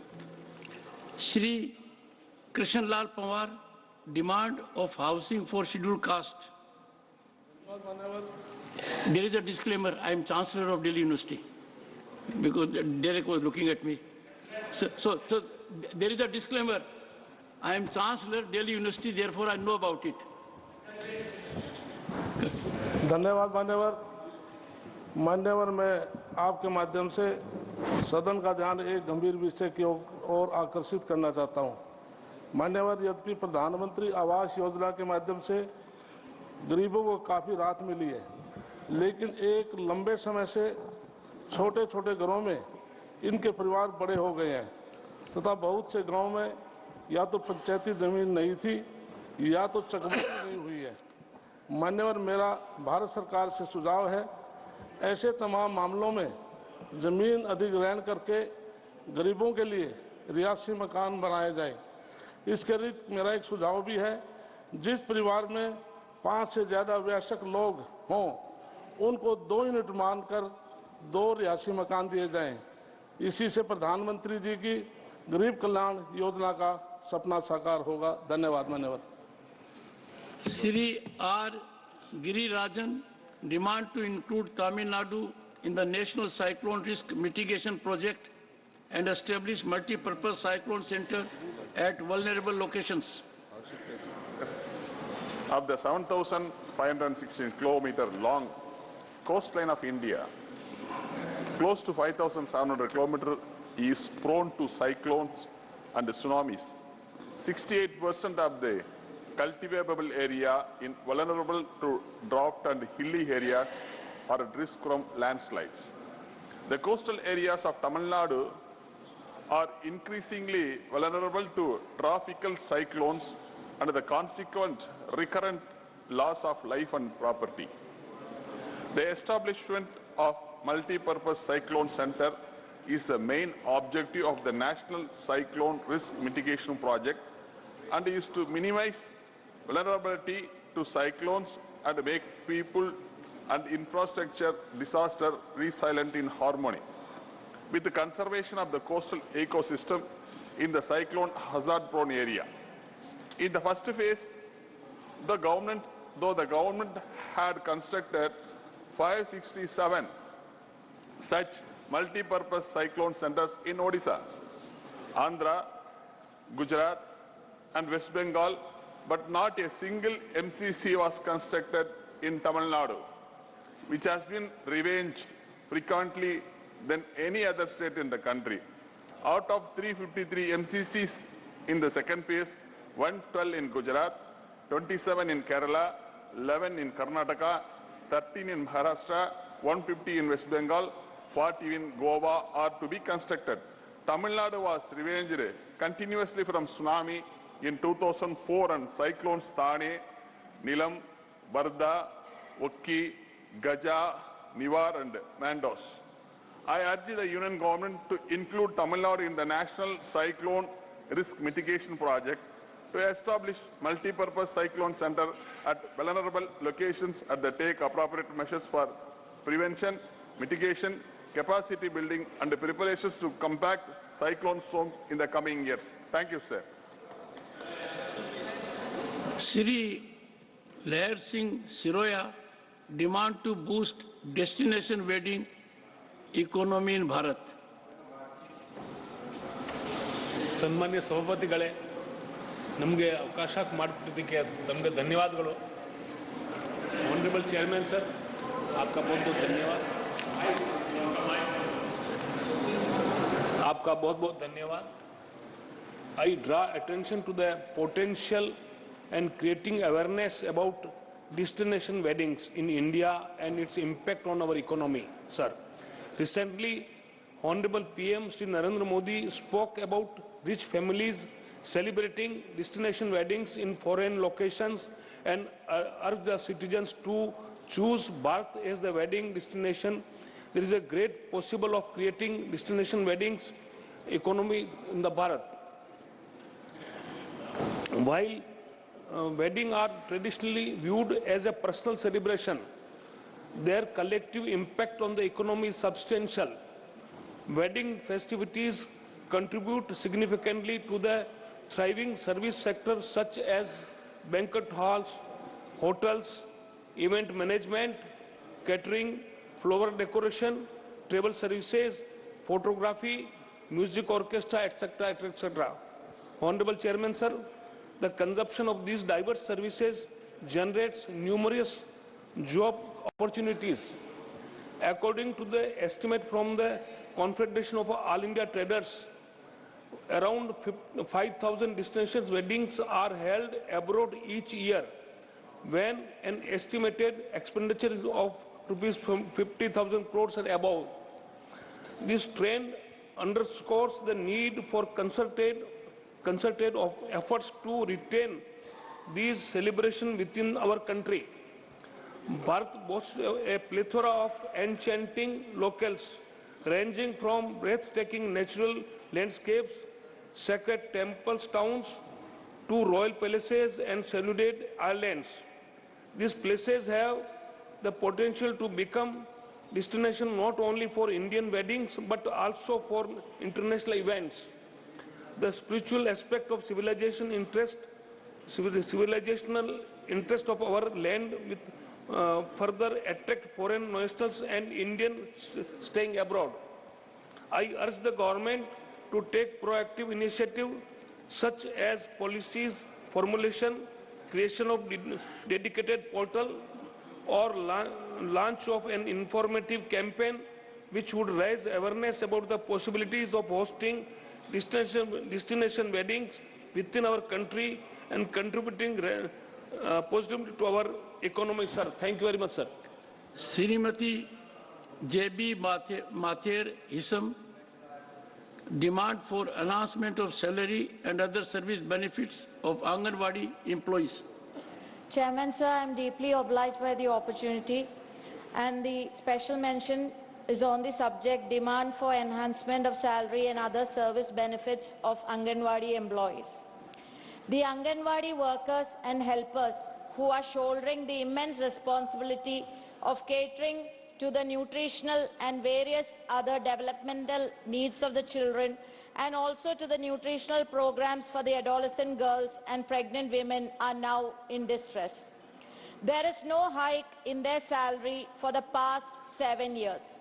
The present monthly salary of Anganwadi helpers is rupees 12,000 and that of Anganwadi workers is rupees 8,000 in Kerala. This should be enhanced to a minimum of rupees 21,000. There should be provision to bring about their salary revision along with that of government employees.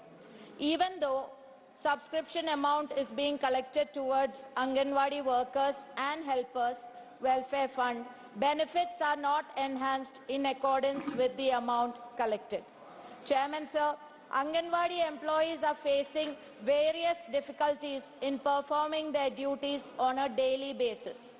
They are not given performance grant for the data collection work in respect of various programs and projects implemented at various levels starting from the panchayat level. Since all of them do not have smartphones, they find it practically difficult to upload this data.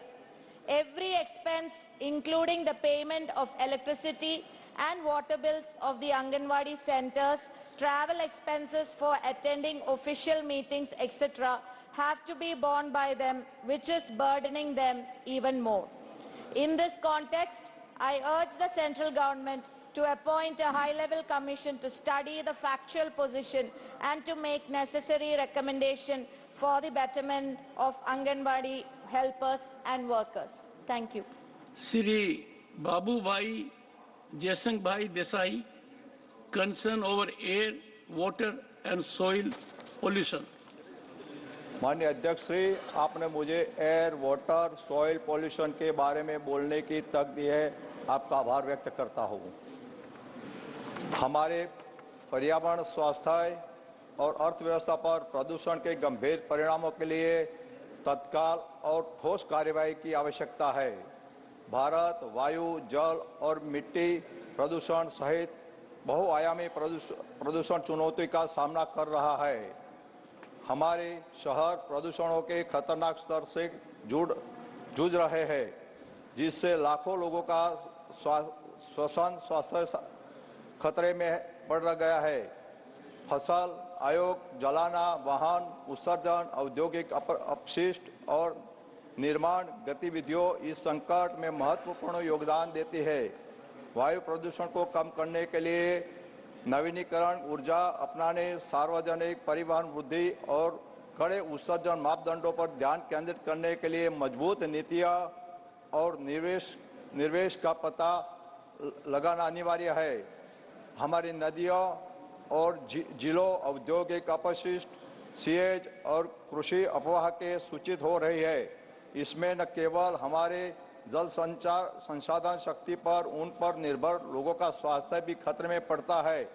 हमारे जल निकायों की सुरक्षा के लिए कड़े नियम, अपशिष्ट जल उपचार सुविधाएं और सामुदायिक भागीदारी सहित व्यापक उपाय महत्वपूर्ण है। इससे अलावा रसायनों के अंधाधुंध उपयोग और अनुचित अपशिष्ट निपटाने विधियों के कारण हमारी मिट्टी का क्षरण कृषि उत्पादकता और मानव स्वास्थ्य के लिए खतरा पैदा करता है। हमारी भूमि की रक्षा के लिए टिकाऊ कृषि पद्धतियों और अपशिष्ट प्रबंधन रणनीतियों को प्रोत्साहित करना आवश्यक है। मैं सरकार के प्रदूषण से निपटने के लिए प्राथमिकता देना आवश्यक करता हूँ। माननीय अध्यक्ष श्री, अपने ऋषि मुनियों ने और अपने वेदों और शास्त्रों ने भी बोला है कि जिसका कोई विकल्प नहीं है, ये चीज को पूरी अपने को तकेदारी लेने की अपने सबकी फर्ज है। Thank you sir. Doctor John Brittas, concern over fiscal stability of states. Thank you, sir. States face fiscal debilitation with fiscal deficit now set at 3.5% of GSDP, with 0.5% linked to power sector reforms, while centre's estimate stands at 5.9%. In 2018-19, centre raised 62.7% of aggregate resources, while states bore 62.4% of aggregate expenditures, covering only 44.8% from their own resources. The rest came from vertical resources transfers and by contracting debt. There is a notable revenue devolution imbalance, exemplified by Kerala's decline in tax share from 3.875% during 10th Finance Commission period, when Kerala's share of India's population, as per the benchmark 1971 census, was 3.89%, to around 1.925% now, when state's population share is 2.76%. Besides, use of population figures of 2011 census in lieu of 1971 census in determining horizontal devolution of revenue resources led to decline in the share of southern states. Should include cess and surcharges in divisive pool, as there is significant increase in centre's gross tax revenue from 8.16% in 2011-12 to 28.08% in 2021-22, amounting to 7.06 lakh crores, thereby reducing states' effective share in central taxes. Another constriction is the new stipulation to reckon public account balances and borrowings by state entities when fixing states' net borrowing limits, while off-budget borrowings of central entities are neither considered as government debt or reckoned for fixing its borrowing limits. 34% of union revenue is estimated from borrowings and other liabilities. Hence, I urge government to take steps to ensure fiscal stability of states. Thank you, sir. Shri Surendra Singh Nagar, concern over air pollution in Delhi NCR. सभापति जी, Delhi NCR में हवा प्रदूषण में वृद्धि हुई है, जिसका अधिकांश दोष किसानों पर लगाया जा रहा है। पराली जलाना इसका महत्वपूर्ण कारण बताया जा रहा है। दिल्ली एनसीटी की प्रदूषण गतिविधियों में अगर आप देखें तो वाहन एमिशन का जो कंट्रीब्यूशन इमिशन का कंट्रीब्यूशन है वो लगभग 40% है। दिल्ली एनसीटी में प्रदूषण के लिए अन्य राज्यों में पराली जलाने की घटनाओं को जिम्मेदार माना जा रहा है, जबकि ये विडंबना है कि पराली जैसी घटना जलाने की घटनाओं का उच्चतम प्रतिशत जो है पंजाब से सामने आया है। 2022 की इस अवधि के मुकाबले 63% अधिक मामले पंजाब से आए हैं। अगर अन्य राज्यों के आंकड़े देखें तो इस संबंध में हरियाणा में 2022 में पराली जलाने की घटनाओं में 39% कमी आई है। उत्तर प्रदेश में लगभग 65% पराली जलाने के मामले में कमी आई है। जैसे राज्यों के, इसलिए मैं इससे राज्यों के नेतृत्व की सराहना करता हूं जिन्होंने अपनी नीतिगत बदलाव लागू किए, पराली जलाने के विकल्प जैसे बायोडिकम्पोजर को बढ़ावा दिया। अंत में मैं किसानों पर दोष लगाने की बजाय दिल्ली एनसीटी को पड़ोसी राज्यों के साथ मिलकर वाहन निर्माण, विध्वंस, अन्य गतिविधियों सहित सभी स्रोतों से प्रदूषण को संबोधित करते हुए पहल करनी चाहिए। मैं माननीय पर्यावरण जलवायु मंत्री से दिल्ली सरकार से वायु प्रदूषण गुणवत्ता प्रथाओं में हस्तक्षेप करने का अनुरोध करता हूं। Doctor Santanu Sen, demand for release of funds under National Health Mission to West Bengal. Thank you, sir.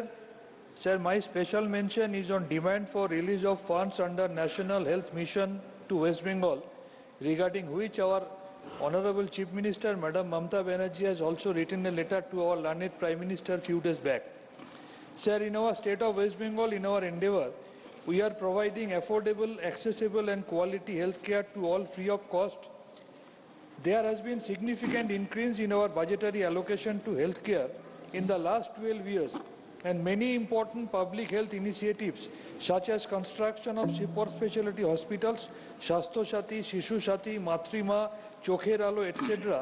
have been successfully launched in the last few years, and a large number of people have benefited out of this. Under National Health Mission NHM also, West Bengal has always been front runner in implementation of different public health programs. As a part of National Health Mission scheme, our state has been performing exceedingly well for settling up health and wellness centers in our state. You may be happy to know, sir, that at present there are around 11,000 functional health and wellness centers benefiting to more than 3 lakh people every day. These buildings have been constructed since 2011 in accordance with color branding of state. I am informed that fund release under NHM to West Bengal has been withheld due to non-compliance of certain color branding guidelines for health and wellness centers, despite other conditionalities being fulfilled. The withholding of fund release would adversely deprive the poor people of their benefit. Kindly appreciate that changes in the color brand by way of repainting so many buildings would involve significant infractuous expenditure. I would therefore urge the government for release of NHM fund for West Bengal and for removal of specific color branding conditionalities for health and wellness centers for fund release under NHM, so that the poor people do not suffer from lack of quality health services. Thank you very much. Honorable members, the remaining special mentions will be taken up tomorrow. The House stands adjourned to meet at 11 a.m. on Wednesday, the 6th December 2023.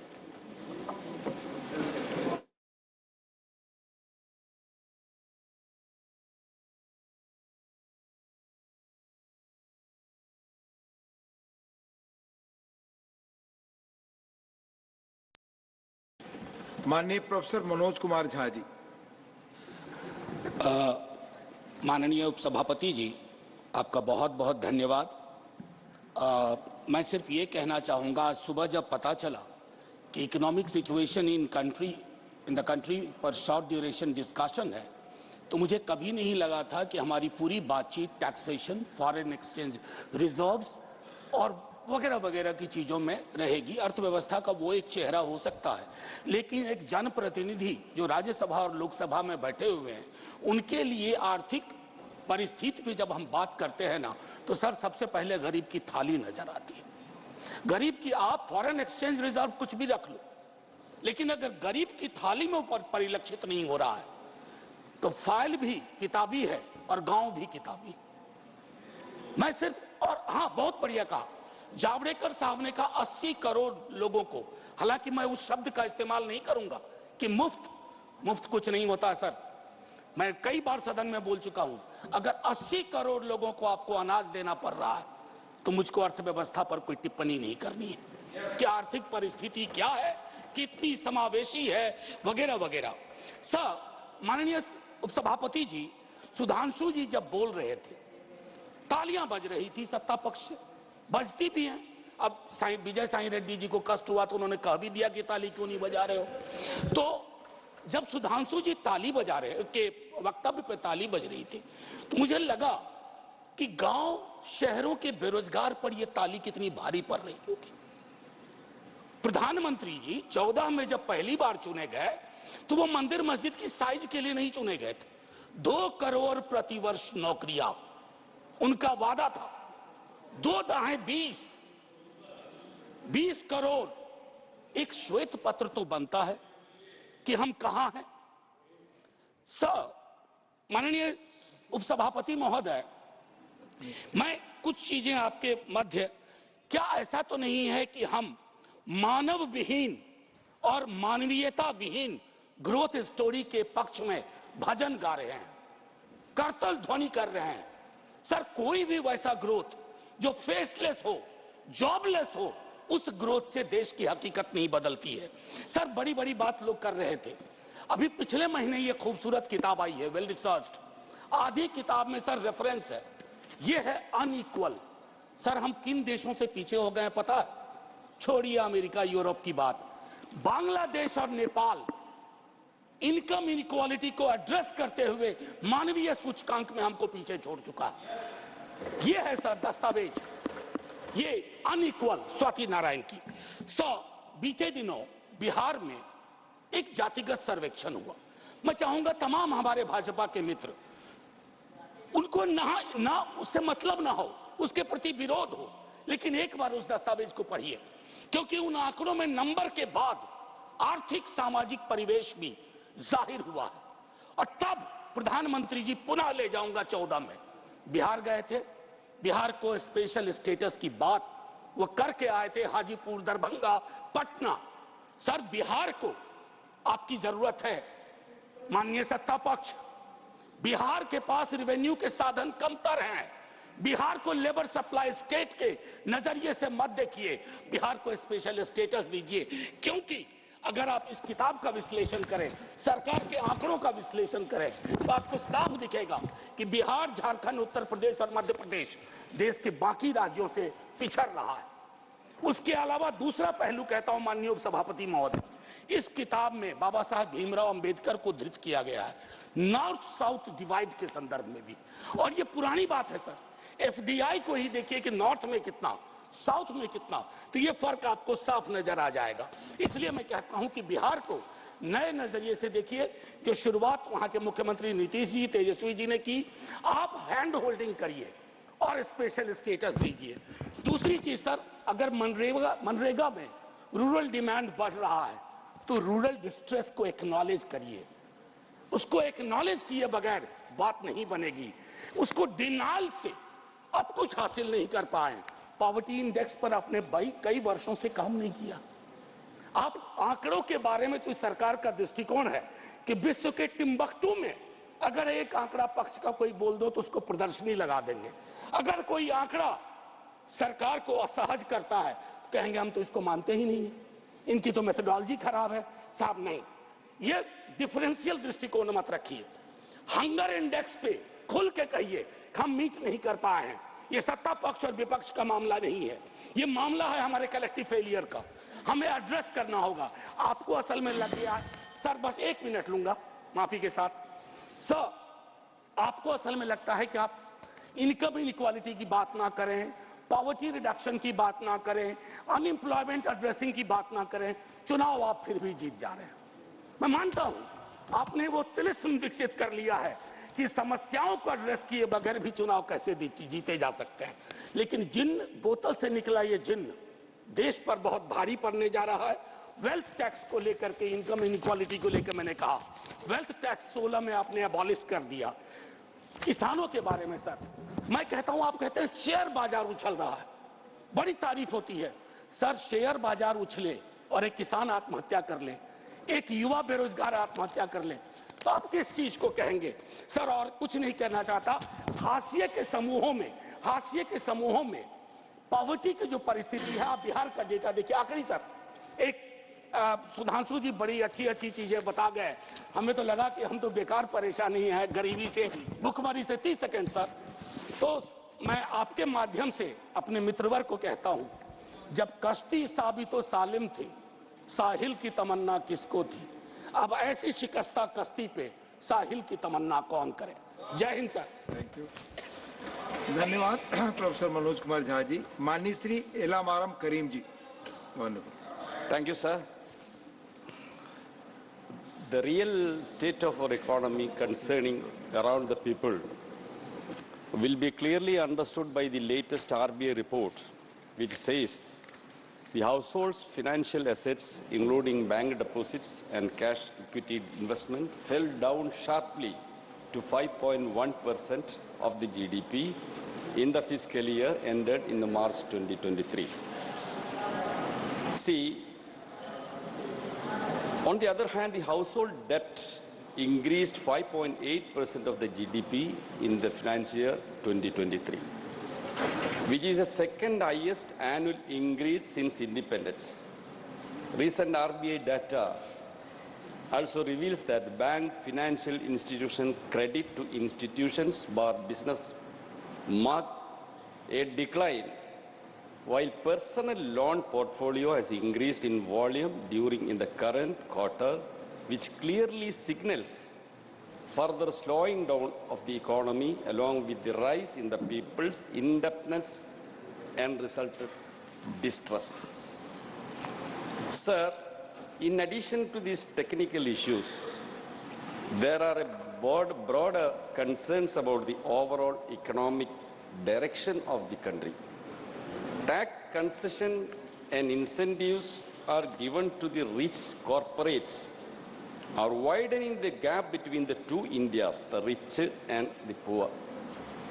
Real income of the top 1%, the cronies of Modi government, rose by 30% from 7.9 lakh crores in 2019 to 10.2 lakh crores in 2022. While the real income of the lowest 25%, who are shouting slogans for you, by the 11% from rupees 3.8 lakh crores to 3.4 lakh crores. Sir, a relentless propaganda continues to boost the Indian economy's resurgence. The recent G20 summit was used to project India as an emerging economic powerhouse in the world. But the truth is that India has the lowest per capita GDP among the G20 countries. That was hidden. Ranks the lowest in terms of human development indices and records the lowest labor force participation rate, Chidambaram told here, reflecting the very high level of unemployment. The continued decline in the people's purchasing power is impeding the economic growth as this leading declining levels of domestic demand. This in turn leads to declining levels of investments. This means potentially further declining levels of employment guarantee. New proposals for investment in the economy have rapidly declined. Over the last year, 72.5% in government sector and 79% in private investments. Sir, massive propaganda bliss is launched over the grand success of Make in India. That was the slogan from 2014.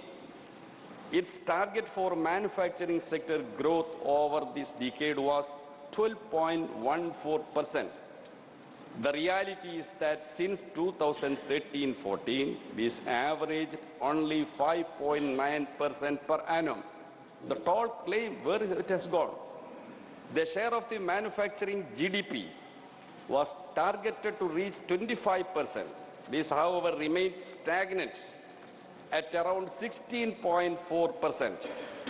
But when 2011 and 11-12 and 21-22, jobs in manufacturing sector declined from 12.6% to 11.6%. I am concluding, sir. Deepening rural distress is reflected in the demand for jobs under MNREGS.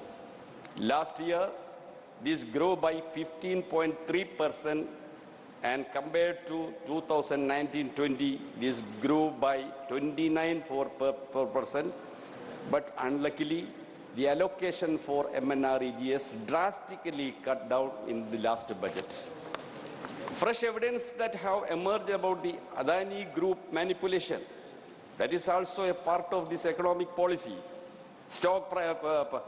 Manipulation of stock prices of its companies calls for a serious probe. The final Financial Times and Guardian already have time based is on over. inputs from the organized crime and corruption. Karim 1 ji, minute. your time is over already. A report project revealed Please how conclude. to close associates of such companies. Conclude, please. And buy millions of dollars of shares in Adani companies. Sir, these are the affairs of the Indian economy. The tall claim has no truth. I conclude with this. माननीय श्री अनिल प्रसाद हेगड़े जी. Thank you, Deputy Chairman, sir. When we are crossing a river in a boat, if there is a hole in the boat and the water starts trickling in, taking a mug or a tumbler and pouring the water out of the boat is not the solution, sir. Plugging the hole needs to be the solution. Sir, देश में बेरोजगारी, महंगाई, भूखमरी के बारे में आंकड़ा बहुत सारे हैं. Important thing is plugging the hole, sir. I want to give you two, three examples. Most of my life, I was opposing the Congress policies, being in the Janata Party, Janata Dal Parivar, and later being part of the NDA. But I want to point out to you, sir, in 1985, the then government of Rajiv Gandhi had launched the oilseed technology mission, because of which by 1993-94, we were almost self-sufficient in edible oil. Subsequently, governments started reducing import tariffs, as a result of which cheap edible oil started flooding the Indian market, and India became dependent on import of edible oil, sir. Sir, this has become a pretext for the government to give permission to genetically modified mustard. So giving permission to GM crops is not plugging the hole, sir. Sir, इसी सदन में कल 6 दिसंबर है. 6 दिसंबर 2012 को तत्कालीन leader of the opposition multi brand retail के debate के संदर्भ में उन्होंने कहा था कि पड़ोसी देश से चीप गुड्स भारत आने के बारे में उन्होंने कहा था, और मैन्युफैक्चरिंग सेक्टर रिफॉर्म्स के बारे में भी उन्होंने कहा था. अभी यहाँ पर साथी अशोक मित्तल और कन्नीमोली जी भी चाइना के बारे में जिक्र कर रहे थे. My information, sir, is that millions of people, including Falun Dafa practitioners, Uyghur Muslims in Xinjiang, are subjected to forced labor in Chinese prisons, and because of the violation of human rights, labor laws and environment laws, our neighbor is able to manufacture cheap goods, which makes us less competitive. Illegal organ trade of innocent prisoners like Falun Dafa, Uyghur Muslims are flourishing business there. So long as we do not plug the hole by starting a campaign to stop human rights violation, labor law violation, environment law violation inside China, I feel it is difficult for India's manufacturing sector to improve. Sir, finally, देश में जातियां hard reality है sir. देश में कई सारे पिछड़ी जातियों को आरक्षण के बावजूद विकास का फायदा पहुंचा नहीं है.